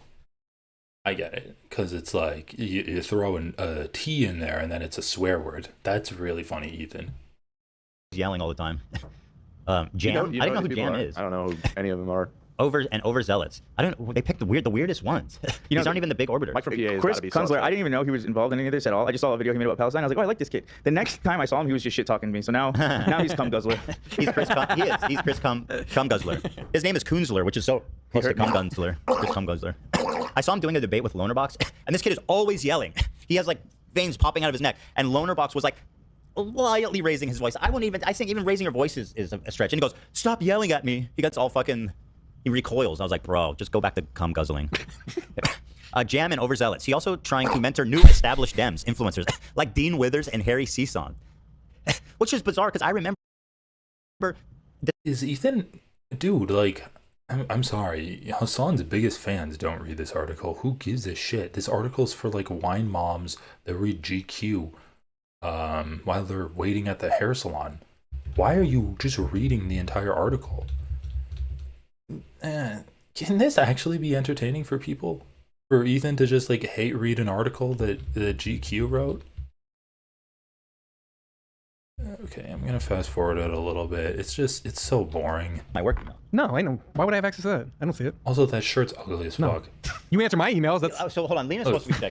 Just because you put like a design that you think looks cute on a shirt, that doesn't make the shirt good. That's just shitty. Like it's not aesthetically pleasing if you just have your brand and then you throw like a little animal on top by the brand.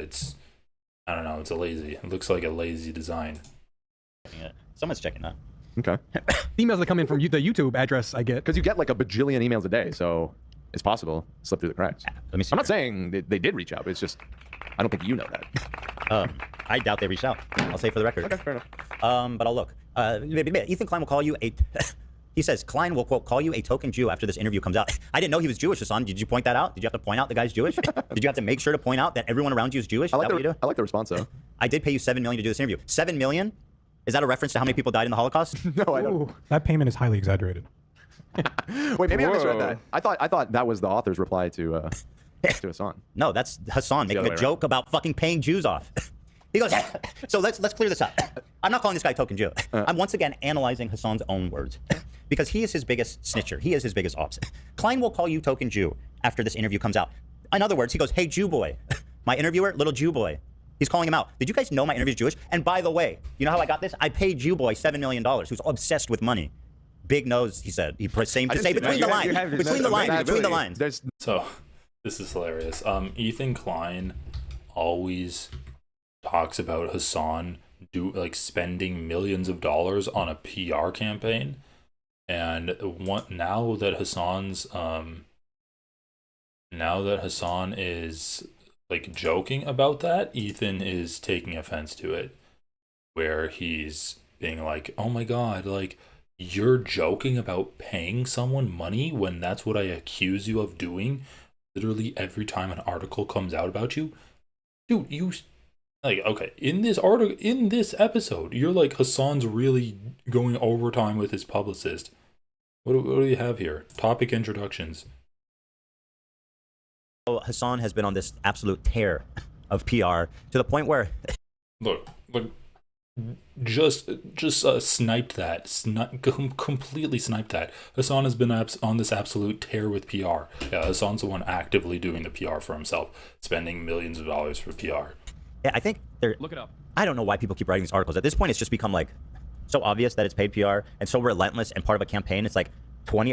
So obvious that it's paid PR. Dude, I just sniped this shit. Where he's like, oh my god, Hasan making a joke that he's paying someone for the PR. That's anti-Semitic. When you are the one that said Hasan's paying people for PR. Ah, fucking hell, dude. Articles back to back to back. And this one, though, they managed to top them all with an article.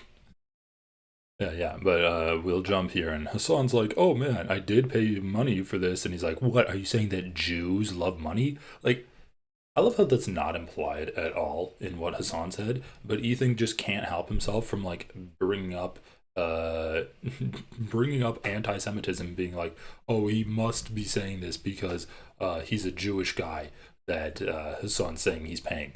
So if you pay a Jewish person, it's because they're Jewish and you're playing into anti-Semitic tropes. Also, like, just keep in the back of your mind how Ethan is like, Hasan always has to bring up the Jewishness of the people around him. You know, because it's funny.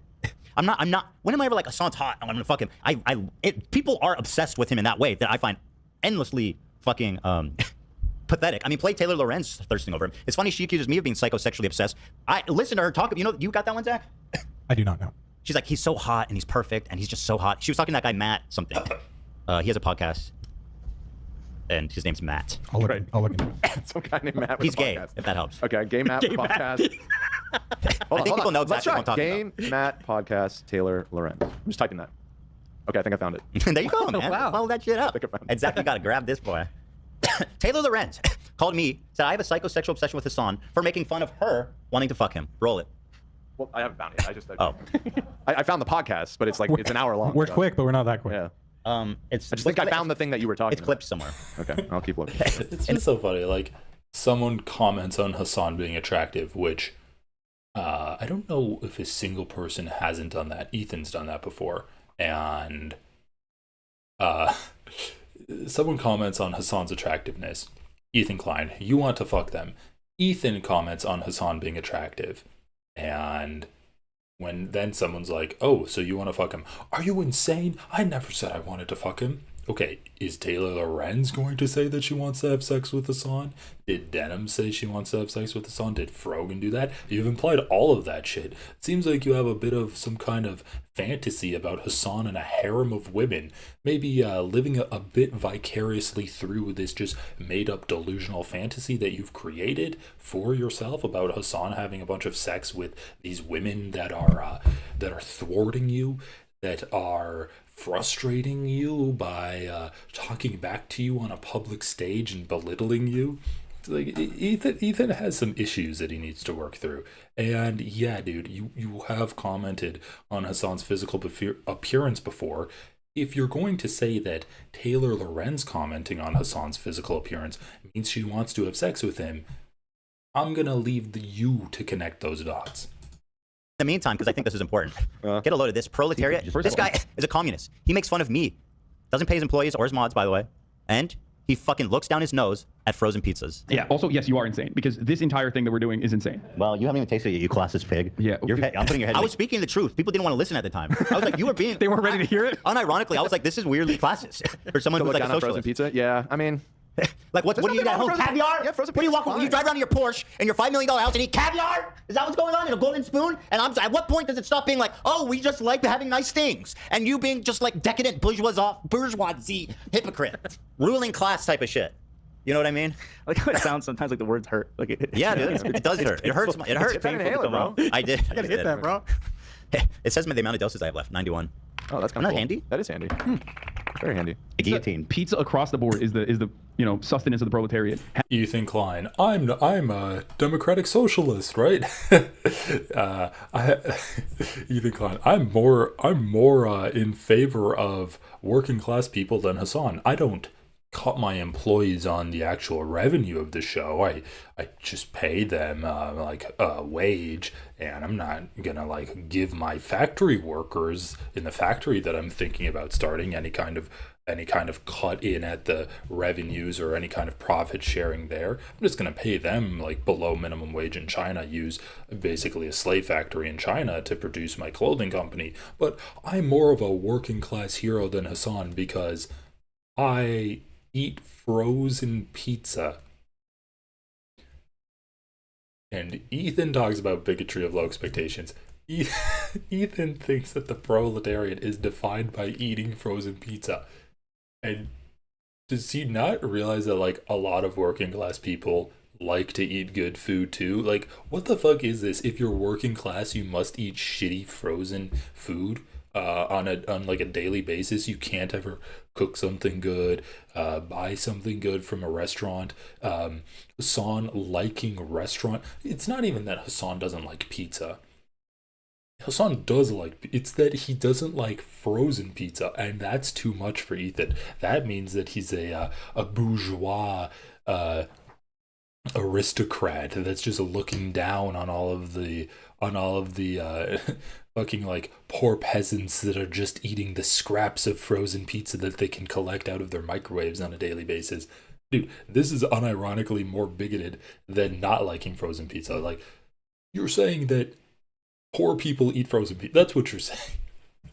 Also, frozen pizza is not even that cheap. Like, you can get some cheap frozen pizza. You can also get cheap store-bought pizza. Frozen pizza isn't necessarily cheaper than store-bought pizza. Bro, pizza's expensive, dude. Once again, out of touch. Pizza is expensive. That's a food you have to have friends with. You go in on. You treat yourself. Not if you clip coupons. You can get a hell of a deal at Domino's with the right coupon. Little Caesars, they cost like. Oh, and Little Caesars is a good one, too. Yeah, you can get like 20 pizzas. But that basically is frozen pizza. Little, Like, worse. it's kinda like on the same I fuck level. with Little Caesars. I'm with you, Ethan. It's good. You got the dipping sauce, bro? I'm not above Little Caesars. Yeah, always ready. I'm not above Little Caesars at all. I like Little Caesars. Let's call Netanyahu and see how he feels about Burger King. I think Ethan's weird sexual obsession with Hasan is psychosexual obsession with Hasan is weird as hell. She's responding to me being like, he's not going to sleep with you or something. Which you could call like, maybe you could call that chauvinistic. The joke's about you. But it's not that I want to have sex with him. But anyway, watch this and then tell me I'm wrong. Unreasonably good looking and like cool and dresses cool. Tell me about but it. you know what I mean? Like Hasan would be an influencer no matter what he was saying because he is hot, very attractive and very cool. I love him. And genuinely a good person too. I will say, like Hasan is actually a cool, fun, good person. Do you need a mop? He's unreasonably good looking. Like what the fuck? He's unreasonably good looking and like guys, take this in. This is important. This is what these people do. She says I have a psychosexual obsession with Hasan. Taylor Lorenz said that about me with a straight fucking face. Because you took a clip of Taylor Lorenz saying that Hasan is attractive, which everyone does, and then you're like, okay, so you want to have sex with him, right? He's not going to have sex with you. Dude, that's like, you're obsessed about Hasan's sex life. Why are you scouring I mean, I know he's not actually scouring the internet. Why are you trolling your Reddit for like, dude, people are feeding Ethan clips of like sexual aspects of Hasan and he's gobbling it up. Why is that something that's so appealing to you, Ethan? It's weird, dude. Like I don't look for videos of your and Hila Klein's sex life and be like, oh, it looks like she hasn't touched him in weeks because he said that he is like obsessed with jerking off and it's like a chronic masturbation habit. I'm not like throwing that up front and center for my 2.66 million follower podcast. Yeah, 2.66, down a little bit. To the point where it's being picked up now by other journalists who are apparently not even are trying to be fair. Yeah, it is something someone out there did say about you. So Yeah, I of guess course. it's technically You know true. what? Yeah, of course. What, sure. What did Myron have to say? Ethan, who's money grubbing, fucking, and genocide supporting, whatever. Some have said that. Yeah, but you don't see him quoting him. Ooh, a little bit of a button. Is that AB? Fun in a while. It is. And Actually, it was well deployed. It was well deployed. And I want to say, thank you to redact.dev, who sponsors our button. You just got Redact. They got a great service. They're a big, growing social, or not social media, but an app. And you integrate all your social media directly with it. It doesn't, and it can erase all of your social media presence. Now, when I was trying to erase my Twitter feed, it was so fucking hard. It still didn't completely go through. I downloaded an app that I had to pay money for. Yeah, I I had did to the keep same paying. thing. Yep. So you know. You had to download some CSV file and wait for Twitter to give it to you, and then the app would only do like 500 or something a day. Yeah. It was expensive. It wasn't good. So this is the first software I've seen that actually works. And it's not just Twitter. It's all the social media. So that's redact.dev. You can get a discount with code, I think it's H3. Do you remember? H3 Show. 20% off. I think it's H3 Show. What kind of shit were you tweeting, Tom? Crazy shit, bro. Yeah? Yeah, to be honest with you, when I came on, who knows? I don't know. I say unhinged shit. That's the scary part. You've been around me. When I was back on Twitter, I used to see shit from 10 years ago. I'd be like, the fuck? Like when Markiplier's like, he said that he cream pies his wife on the timeline. I was like, that's disgusting.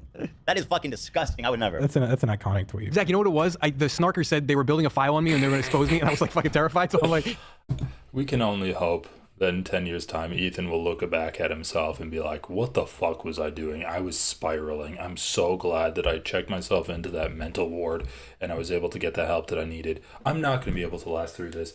We're going to have to skip a little bit more. Yeah, Jackie get comfortable. Treehorn. Yeah, Jackie Treehorn. I'm going to take a dip in the pool. Why don't you get comfortable? still Fan art reading litters the the walls, article. TVs, and hats. Bro, look, like, it's honestly kind of cute. Ethan, like, this reminds me of some kind of elementary school spat where the weird loner kid who's always kind of by himself and he's just awkward. He was friends with a average kid, and then the average kid got into a fight with each other. Maybe the weird kid accused him of taking his magic cards or something, and they got into a different friend group. And now, like, the average kid is off doing average stuff, and the weird kid is obsessing about that guy, and he's reading about his accomplishments in the high school yearbook. He's looking at him in college. He's, like, trying to read about him in the daily journal. Maybe he reads articles written about him if he was in a sports thing or something. And he's just, like, almost pining after Hasan. It's like, oh, yeah, a new thing came out. Let me read it, and we're just gonna have fun, like, reading about it. And I'm not, like, sad. I don't miss him or anything. I'm just gonna be like, make fun of him, and it'll be so fun. We'll just, like, giggle about everything with each other. Like, I don't know. It's kind of like a sad, but also kind of cute and just honestly embarrassing thing if you want to be taken seriously as an adult person. To just be obsessively and snarkily reading articles written again about someone that you think is your sworn enemy. Like, there's so many issues with Ethan Klein. Like, dude, he's just giddily reading this article for 3 hours. Okay, so we talked about Fresh and Fit for, like, from 40 minutes to an hour and a half. So he talked about Fresh and Fit for like 50 minutes. So he only talked about Hasan for 2 hours. Okay, I stand corrected. I'm gonna skip forward a little bit more. It's just miserable. It's miserable to get through.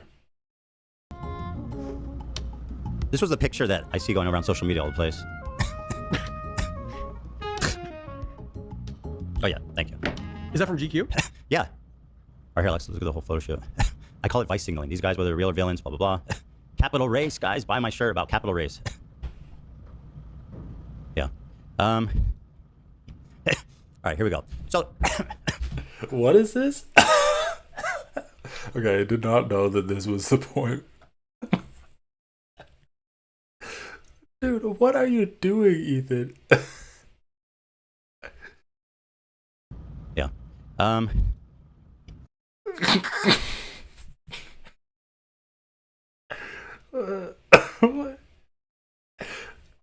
I'm not sexually obsessed with Hasan. I'm just writing a document talking about every sexual encounter that I can come up with from Hasan.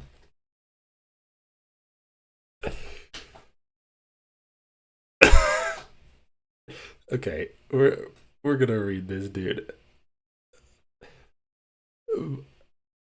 Starting off, Hasan is a creep. And it looks like someone was actually able to get the entire document. I'm just gonna read what's on the page right now. Most of us have seen the bro tips from early days of Hasan's time with his uncle at the Young Turks. And Hasan has successfully explained this all away as being super old, which it is, and him playing a character play bro tips. Oh wow, Ethan's genius video editing coming out here. Like, only a true savant could come up with something this legendary. This is in the early stages. Yes, it's old, but has he changed or just gotten better at concealing it? Has he become an even more dangerous misogynist, shielding himself in the guise of a leftist enlightened feminist? So, right away, he said Hasan explained it by saying he was playing a character. And then afterwards, he's like, yeah, it's old, but has he changed? He was playing a character. You just said it yourself. Okay, here we go. He claims he was playing a character. If so, he is a terrific method actor because he seems to still be in character today. What? Why would you say he still seems to be in character today when you said that he's now gotten better at concealing the misogyny? What the fuck are you talking? So he's in character that's pretending to not be in character anymore? So his character is this is just such a non-falsifiable claim, right? Ethan says Hasan actually believed in that. Hasan's like, oh, well, I was just playing a character. And you're like, well, was your character, are you still in character today? Because it seems like you're still a misogynist, even though you're better at hiding it. It's like, okay, well, let's just talk about what his evidence is that Hasan's a misogynist now. Inappropriate contact with fans. Hasan is jokingly asking for nudes here, but it seems not everyone thought he was kidding. Turns out his fans were sending him nudes, a lot of nudes. Yeah, because you never get nudes on the internet as a public figure. Times he's shown nudes to people accidentally. The Cosmo article. Once Pokemon was sitting there. QT oversees nudes. Once with Ludwig, his BF says he kicked his mom out to sleep with a stripper. Ms. Kip says he saw... How is that talking about nudes? Ms. Kip says he saw tons of nudes on Hasan's phone. The first problem I have with this is just, why is Hasan in cold DMs talking with a bunch of women anyway? That's a weird dynamic to begin with. Compounded with the fact that he's apparently collecting all of their nudes on his phone. I have a policy of never chatting in my cold DMs with fans because it's just an uneven and strange... I mean, that's not true. Where one person is so enchanted by the other and way more vulnerable and suggestible. Also seeking out convos with people that are enthralled by you is kind of psycho-culty. Bro, you're describing your relationship with your community, saying that encouraging people to maybe not conversations, but they offer up posts for you like you're their god that they're offering sacrifices to. Using Discord to seek validation from fans. He also uses his Discord to satisfy his constant need for adoration. Also, what is this like? Where's the misogyny in this? Like, if he got unsolicited nudes, sure, who gives a fuck? Since when are we criticizing people for like putting someone on blast for sending unsolicited nudes? Okay, whatever. Oh, and then he's like, oh, Hasan says he's gonna kill himself if people don't watch. This is so stupid. Yeah, please, Ethan, make this video. I mean, goddamn. Wonder how much fucking commas on his keyboard when he's editing this. All right, here we go. So, like by itself, it's one thing, but as a trend, I personally find it disturbing. The first one comes from a Cosmos article right here. Watch this. You're not gonna address that. So in this Cosmos article, and a lot of people have noticed this, it starts with here. Let me find the excerpt.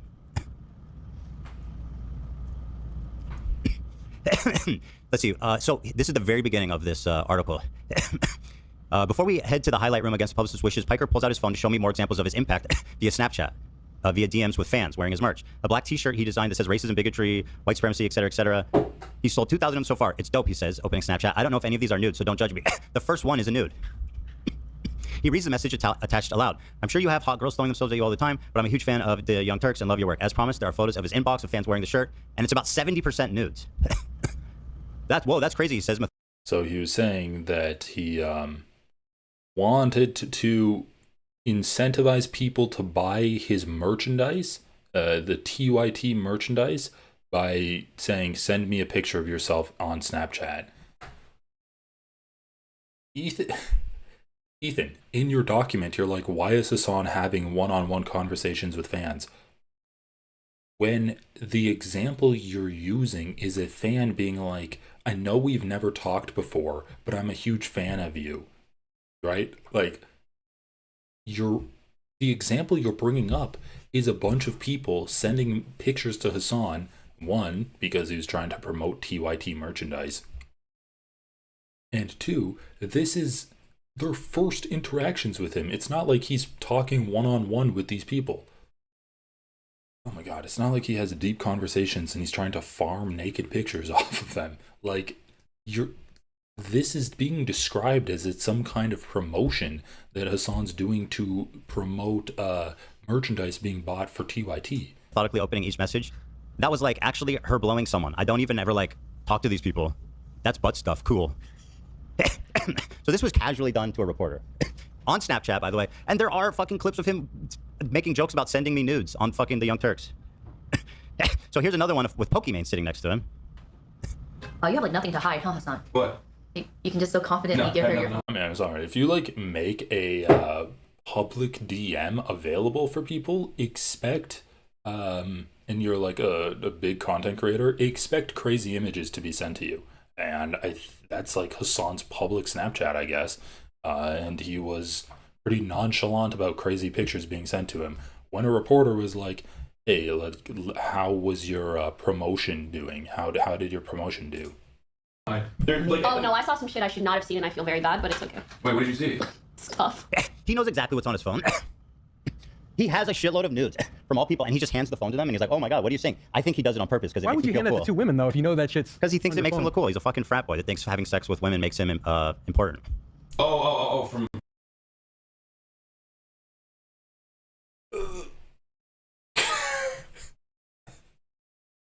Ethan Klein, completely unconcerned about Hasan's sex life. Also Ethan Klein.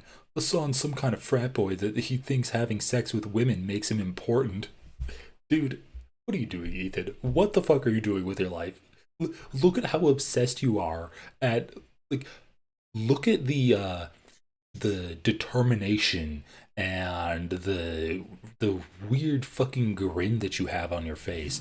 Looking at these two women, potentially looking at like Hasan's dick or nudes of a woman that Hasan had sex with or something like that.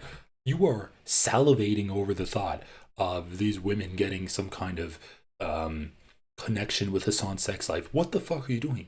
What are you doing, Ethan? You're the one that always talks about how you have a wife and kids. Is that not the exact same thing? Having sex with a woman makes you feel important? Like, dude, why are you doing this? And then we have the chat or the comment section getting brigaded by people being like, the crew needs to speak up about this. This is despicable. Cut me a fucking break. Yeah, I know what you're talking about. If it was recent, then yeah. Like, whoever it is that's in there, you have no concern for their privacy, clearly, either. Wait, you were there for the first part of that. The first part of what? If I'm thinking what you're thinking. Oh no, I'm thinking just stuff that What? Stuff that people shared with you that I didn't have permission to see, so I just scroll past very quickly. Okay, well, you're not gonna find any. How careless can you be where you hand the phone to two girls on stream and they just happen upon other people's nudes? But that's just the second example. Let's move on to the third one. Or maybe So these are unsolicited photos on Snapchat? It's a lot of them are probably unsolicited, but it's unclear. All I know is that these people are seeing the nudes on his phone all the time, but a lot of them are. It's literally not unclear. Like, it was said. What is this? Cosmopolitan Politics Hiker Young Turks Woke Bay interview. Before we head to the highlight room against his publicist's wishes, Piker pulls out his phone to show me more examples of his impact via the Snapchat DMs fans sent of them wearing his merch. Okay, so what is this article about? Hasan Piker, Young Turks, Woke Bay interview. Just look it up. Hasan Piker, Young Turks, Woke Bay. Cosmopolitan. Goddamn, can't fucking spell. Okay, here we go. If you are Hasan Piker's publicist and this is the first time you're hearing that he took me, a reporter writing a story about him, to the highlight room of a rooftop nightclub in Los Angeles, I want to tell you that it was his idea. It was a Thursday night in May 2017. BuzzFeed crowned Piker a Bernie Sanders fan who eventually supported Hillary, the internet's newest woke bae. But despite Piker's BuzzFeed bestowed title, his publicist, first of all, when did this come out? February 20th, 2018. So he was still at TYT at the time. I think he started streaming on Twitch in 2020. I don't know. Been called out before. He said, "I'm being a total misogynist, but I'm being honest." Whatever. Piker was born in Turkey. Where's... Bro, I went to the Nightingale last night, and Tommy Laren apparently goes there. He was gossiping with his friend Gaston McGarry before going clubbing. Where's the, where are the nudes part? Alright, let's just control F this. So it says, Sophia... So who is this Sophia? He's not just sitting there listening to some smart guy. He makes it fun. He said Matt ended up voting for Clinton and now considers himself progressive. So Sophia, 32, a lifelong Democrat who lives in Arizona, says she started expressing her views on social media more lately, including sharing Piker's videos. He's very vulgar when he speaks sometimes. Yeah, I need to work on that too. And that just kind of gets me going versus somebody who's quite polite about it, she says. Not to mention he's not hard on the eyes. Ooh. She recently got fired up enough after watching a Piker rant that she showed her Republican boyfriend 2 breakdown videos. Oh no, Hasan, homewrecker. He's not hard on the eyes. And she shows her Republican boyfriend Hasan videos. He's like, I agree with his views, but I still think he's a douchebag. Okay. Before we head to the highlight room against his publicist's wishes, Piker pulls out his phone to show me more examples of his impact via the Snapchat DMs fans send of them wearing his merch. A black t-shirt he designed that says racism, bigotry, big orty, patriarchy, white supremacy, okay, whatever, on it in white letters, each word crossed out in red. Didn't Ethan Klein make fun of that shirt and say that it wasn't crossed out? Racism shirt Hasan. Why is the article saying that it was crossed out? This one's saying this one's not. Nah, whatever. Oh, I guess this is a version where it is crossed out. That is kind of funny. They have 2 versions. He's sold nearly 2,000 of them so far. It's dope, he says, opening his Snapchat. I don't know if any of these are nudes, so don't judge. He literally says here, I don't ever talk to any of these people. That's butt stuff. Cool. Like, how does Ethan read this article? He writes a script about it, and then when asked by his producers, oh yeah, well it seems like these are just unsolicited nudes. Ethan's like, I don't know if they are or not. When literally here, he's like, I don't know if any of these are nudes, don't judge me. These fans are sending him DMs of them wearing his merch. And then he's like, I never talk to any of these people. That's, I don't ever talk to any of these people. Like, dude. And the first message is, I'm sure you have hot girls throwing themselves at you all the time. I'm a huge fan. I've never talked to you before. Let me introduce myself to you as a huge fan. Like, what are you doing, Ethan? Once again, I come back to that question, the age-old question. Why are you crashing out talking about Hasan's sex life while trying to adamantly claim you're not obsessed with his sex life? Look, he just control F nudes. Whoa, that's crazy. He says methodically opening each message. That was actually her blowing someone. I don't even ever talk to these people. That's butt stuff. Cool. So this was casually done to a reporter. On Snapchat, by the way. And there are fucking clips of him making jokes about sending me nudes on fucking the Young Turks. So here's another one with Pokimane sitting next to him. Oh, you have like nothing to hide, huh, Hasan? What? You can just so confidently give her your phone. Oh no, I saw some shit I should not have seen and I feel very bad, but it's okay. Wait, what did you see? Stuff. He knows exactly what's on his phone. Mom's been up my ass. Here he is with Cutie Cinderella another time. But again, there are clips of him on the Young Turks joking about, like, send me nudes. Mom's been up my ass this entire fucking time. About what? About furniture. Oh, wait. Can you move my, yeah. Okay. Mom's been up my ass this entire fucking About time. what? About furniture, which, by the way, hold on. I gotta send this photo to myself on Twitter so I can show you guys. This is what I sent to Cutie, okay? I feel bad. I don't want your mom to feel bad. Oh, interesting. If you have naked pictures on your phone, wouldn't you at least, like, turn away from them? He's holding it so she sees because it makes him look cool. His phone is full of people's nudes that he just willy-nilly lets everybody just... I don't know. To me, it's disturbing. Are you serious right now? Yeah. Are you serious right now? She didn't even try to look at your phone, bro. You're sitting there on your phone. You didn't even obscure the screen at all. This is what I sent to Cutie. Look at her. She's not I feel spying on him or bad. anything. I don't want your mom to feel bad. Look at her. She's not even trying. Oh, interesting. Are you serious right now? Are you really? Ethan's like, I'd imagine if I had nudes on my phone, I would hide them from other, like, let's just be honest, if Ethan ever had nudes from anyone, he'd be the kind of guy that would, like, show the people in the office. But yeah, not speaking from experience there, Ethan. While, like, hold on, I gotta, hold on, this is just too topical to not cover right now. I need to find this. Let's see. So this is maybe I have it saved. I need to find this clip.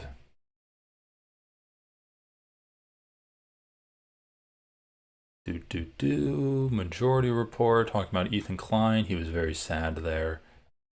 And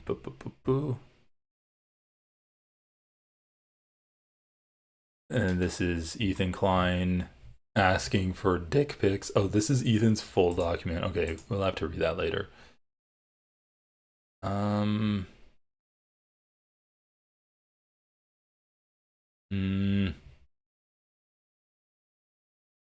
I'll try to find it.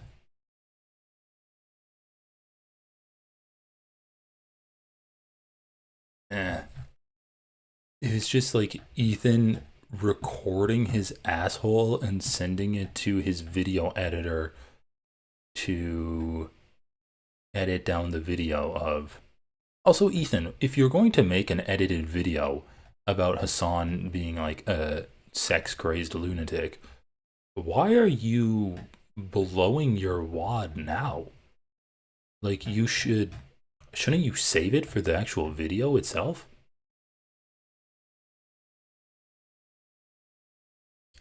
Oh, yeah, I mean, the whole prolapse thing is nuts, too.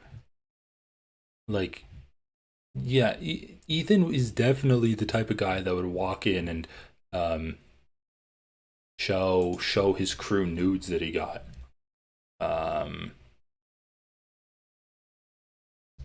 Let's see if we can find anything.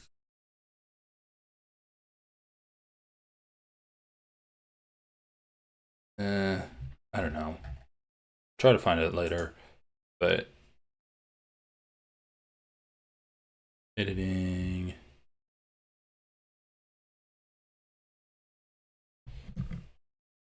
We'll find it later, but it was very funny. Like, he's like, oh yeah, I just recorded my entire dick, my entire balls and asshole, and then sent the whole footage to my editor to cut out. It's like, and he's going to be mad that Hasan didn't cut out, like, that Hasan was scrolling through his images and someone sitting next to him, like, happened to oversee a nude picture that he had in his camera roll.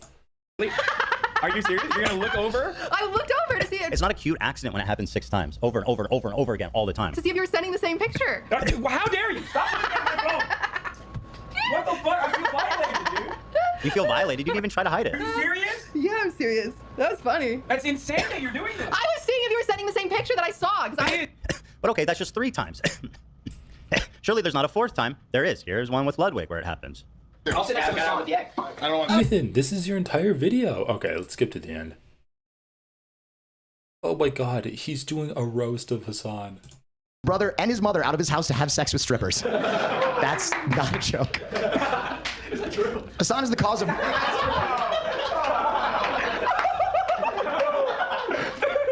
Doesn't seem like a joke, does it? Yeah. Pretty cool guy. And moving on. Let's see here. Get that. Dude, it's just... You, Ethan, you're not beating the cuck meme. You're sitting there in your, like, sweaty, all worked up, coughing to yourself incessantly, being like, Hasan thinks he's such a cool guy because he has sex with strippers. Dude, holy shit. You are just a fucking meme right now. Sitting in the cuck chair, getting angry over the fact that Hasan is having sex with strippers.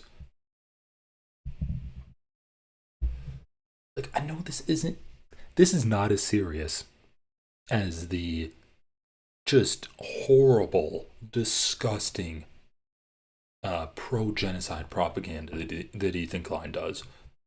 But my god, man, this is just as embarrassing. Like, if this is effective in turning people off from the show, watching a fucking 40-year-old man that has a wife, that has multiple kids, that has a business, like a clothing business, a podcasting business, seeing that guy sitting there in a sweaty frenzy, being like, Hasan has sex with strippers. Cool guy, huh? That's so cool. I can't believe he kicked his mom out of the house to have sex with strippers. Absolutely disgusting. Dude, you look and sound like a freak. You sound like a meme of a guy. You sound like some kind of character that would be the butt of every joke as like the jealous ex in some kind of 2010s comedy movie where like the guy's off fucking strippers and you're just sitting there angry and mad, surrounded by your wife and kids, ignoring them in your basement on Instagram. What? Jesus Christ. Those are the pics. Those are them. I think it's creepy. I think it says a lot about the guy. It's fucking weird. That's all I have to say about that one. Here he is bragging about the amount of women he slept with to Ludwig. True story. Sunday in Texas, there was a party, offline party. Nobody streamed it. I sat down next to Hasan and I says to him, hey, let's do a challenge. He goes, all right. I says, you say the number of women you've slept with on 3. I'm going to say the number of women I've slept with on 3. This is gross. Without missing Wait a to beat. hear the answer. He says, all right. I look back at Hasan. Oh, straighter raid. Sorry, I'm so bad at looking at chat. Thank you for the attempted raid. Could have made a joke about Hila, about Hila there. Yeah, dude, I don't know what these settings are, but anyway, awesome to have you here. Thank you for showing up, and yeah, I need to go on. I need to look at my Discord and like my email, but yeah, I'll definitely like add you in my settings. Try to figure that out. Counting down. 3, 2, 1, 4. My number. And the same time I yell out 4, he looks back at me. He goes, I don't actually remember. I lost count. Ancient. I'll be honest. If you've had so much sex with people that you lost count, you probably are addicted to sex. We're talking. What is he even talking about, dude? Okay, I've never understood the whole body count thing. Like, you have sex with a person, you stop seeing them or whatever. Are you supposed to? I don't fucking know, man. Like, the whole idea of someone tracking their body count, meticulously counting it, like, if you get past 5, I think it's kind of silly to start thinking about the amount of people that you've had sex with and like the numbers and stuff. The whole like body count incel culture is so gross. And Ethan Klein being like, if you've lost count, you're addicted to sex is hilarious. Ethan. Okay, I won't say anything about like Ethan's body count or anything like that, but to say that if you've lost count, you're addicted to sex when Hasan's like 30 years old, and I don't know, maybe it's like 20 people. Who cares? Who cares? How does your body count have any kind of indication of like your addiction to sex or not? You can be addicted to sex with one person. You can be addicted to sex with not having had sex with any person. Like you could be addicted to masturbating. You could have an unhealthy relationship with sex. Your body count is irrelevant. The idea that a man who prides himself on having a wife and 3 children is talking about body count, unironically criticizing Hasan for his body count, is shocking to me. I did not think it would get to this level of obsession, where Ethan Klein is now criticizing Hasan's body count for being too high. Hundreds, right? I mean, at least, right? I don't know. The whole thing to me seems like high school, like. He made fun of IDubbbz for acknowledging before Anissa he was basically an incel, but Ethan is literally sounding like one right now by fixating on the body count. No, it's just, you can't make this shit up. Like, he criticizes Ian for only having sex with one person, Anissa, or like he talks about it, and now he's like, Hasan's like, yeah, I don't know. I don't fucking know my body count. I don't care about that shit. And Ethan's like, he's probably addicted to sex and he has sex with too many women. He has sex with strippers. I don't actually remember. I lost count. Ancient. I'll be honest. If you've had so much sex with people that you lost count, you probably are addicted to sex. We're talking hundreds, right? I mean, at least, right? I don't know. The whole thing to me seems like high school, like locker room shit, which you should outgrow. Like, bro, you'll never believe who I was with last weekend, or like, I don't know. As a 35-year-old famous guy, I think it's cooler not to talk about all that stuff. I agree. Obviously. Thank you, Tom Ward, for your contributions to the show. Oh my god. So this level of discourse is mind-numbing.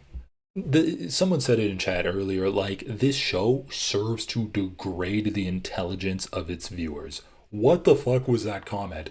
Oh yeah, like, I think it's childish to be like, you know who I had sex with last week? Like, as a 35-year-old man, it's cool to not talk about that. Did you give an example of Hasan talking about that as a 35-year-old man? Did you give a single fucking example of that? Ethan Klein came in with a list of examples. Where was the example of Hasan being like, oh yeah, I fucked this chick and she had a huge fat ass last weekend. It was awesome. Where was the example of that? Oh my god. Every single time, every example you brought up was Hasan trying to downplay the amount of sex he had, or his sexual encounters, or the nudes that he had, completely unsolicited on the phone, on his Snapchat.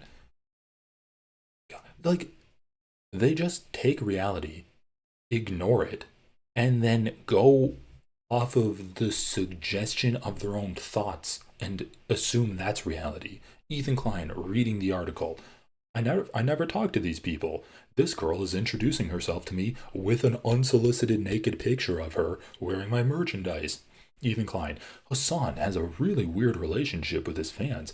I, for one, never talk with my fans interpersonally in direct communications with each other because I think that can facilitate a weird relationship. Well, neither does Hasan. You're just making this shit up. In fact, the source you are citing in order to make it seem like Hasan has a weird parasocial relationship with his fans, or I guess that would be directly social relationship with his fans, he's preying on them, refutes what you were saying. You're citing a source. You're citing a source that refutes your delusions of Hasan. Also, bear in mind, these are all of his friends that are telling this story because they think it's cool. Like, this isn't like the time, every time that it's happened when someone wasn't recording it or he was showing it to someone who's not a streamer. These are the times where, like, I'm going to tell this cute anecdote of the time that I learned.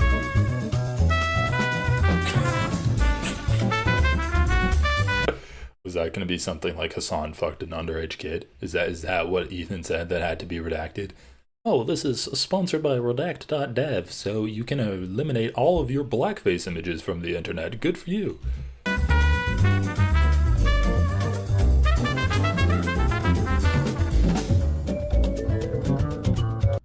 on one sec. It wasn't okay. One sec here. Ride that button. Ride that music for me, Zach.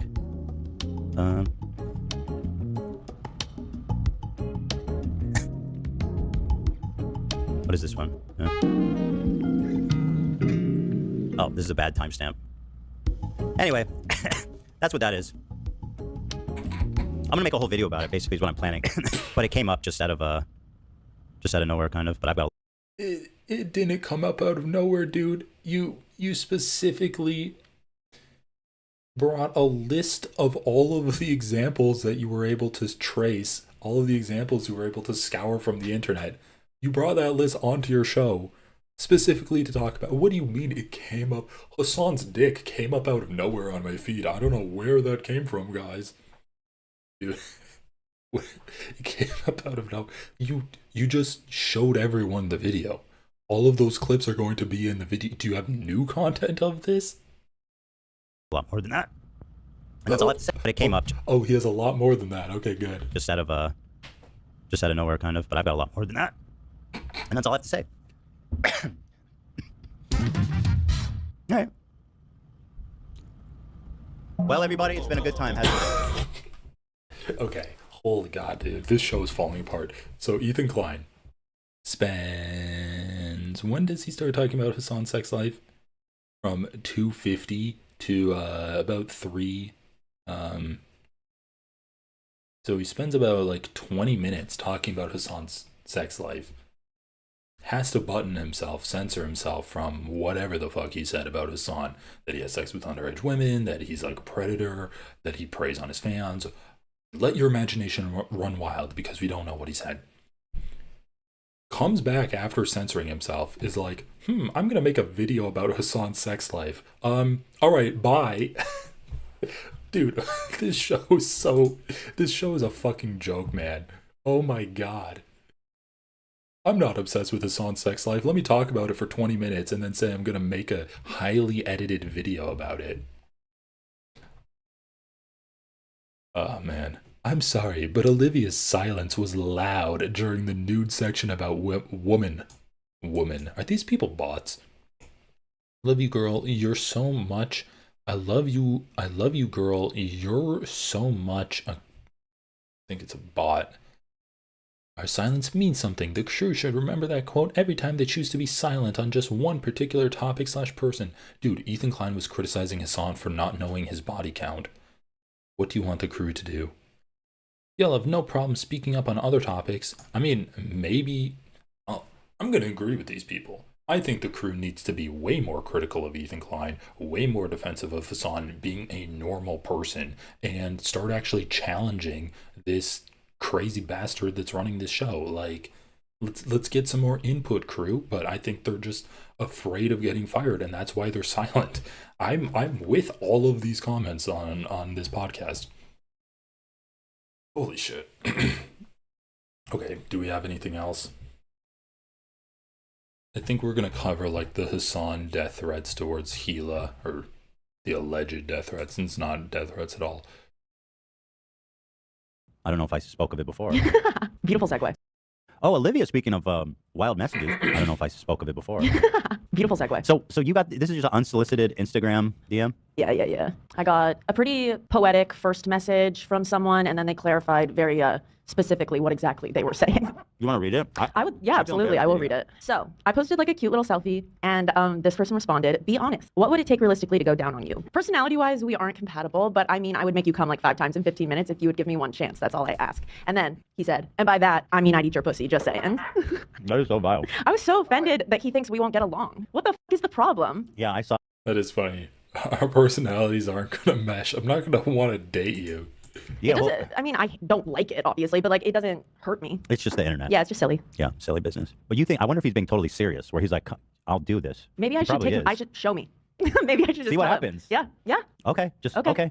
I think that would be the correct plan of action. Put it on the test. Did you guys check? Do you guys get unhinged messages? Yeah. Or is this a ladies? Like really explicit nudes? I quickly learned not to open the photos. Yeah. I do open the photos. I look. Yeah, I mean, my eyes are curious. What can I say? You're there. I get lots of. Oh my God, Olivia's talking about how much nudes she receives online. She's such a sex addict. But I mostly just think it's funny. Oh my God, you degenerates in the audience. You f***ing freaks. Holy crap. So blip, blip, blip. Look at this weird shit. He's talking to this guy and he's wanting him to like reveal his dick. This is the actual first time he asked C-Man about posting his privates on Twitter, and he very clearly says maybe later, not yes. Like, I'll let you look that up if you want to, but anyway. This is so funny too. Like, look, they're having a civil war in the H3 community for a variety of reasons, but suffice to say, this is not a good time for their podcast. So anyway, I want to actually cover this more tomorrow because, guys, I gotta go to bed. So thank you everyone for showing up today, but I want to be covering this more tomorrow so we can like get through the bullshit of this, and then, you know, I'm gonna try to intersperse it with some real politics too. Maybe, I don't know, should we talk about Gavin Newsom? That's fun too. But yeah, I want to do this. I need to grind in Elden Ring. I'm getting my ass handed to me, so I might just be doing that tomorrow also. But anyway, thank you guys for showing up today. This was super fun. I had a fun time going through all of this bullshit. Roasting liberals, roasting Netanyahu. No, not really. But anyway, guys, thanks so much for showing up. If you want to support the channel, please consider like commenting on the live feed, watching videos, liking. Love seeing you guys in chat. If you want to join the channel, it's only 99 cents a month. It helps me feed my editors, keep them off the streets, and it just makes me feel good. So anyway, thanks so much for showing up, guys. And if you want to see me cover more of this stuff and talk to other people, please consider helping the channel grow. All right. I'll talk to you later, everyone. Peace out. Actually, kind of close this early. Need to come up with some good music. This has been my closing music.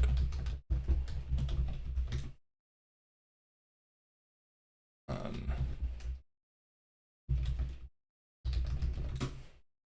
right, let's start this. Do do do do do do do do do do do do do.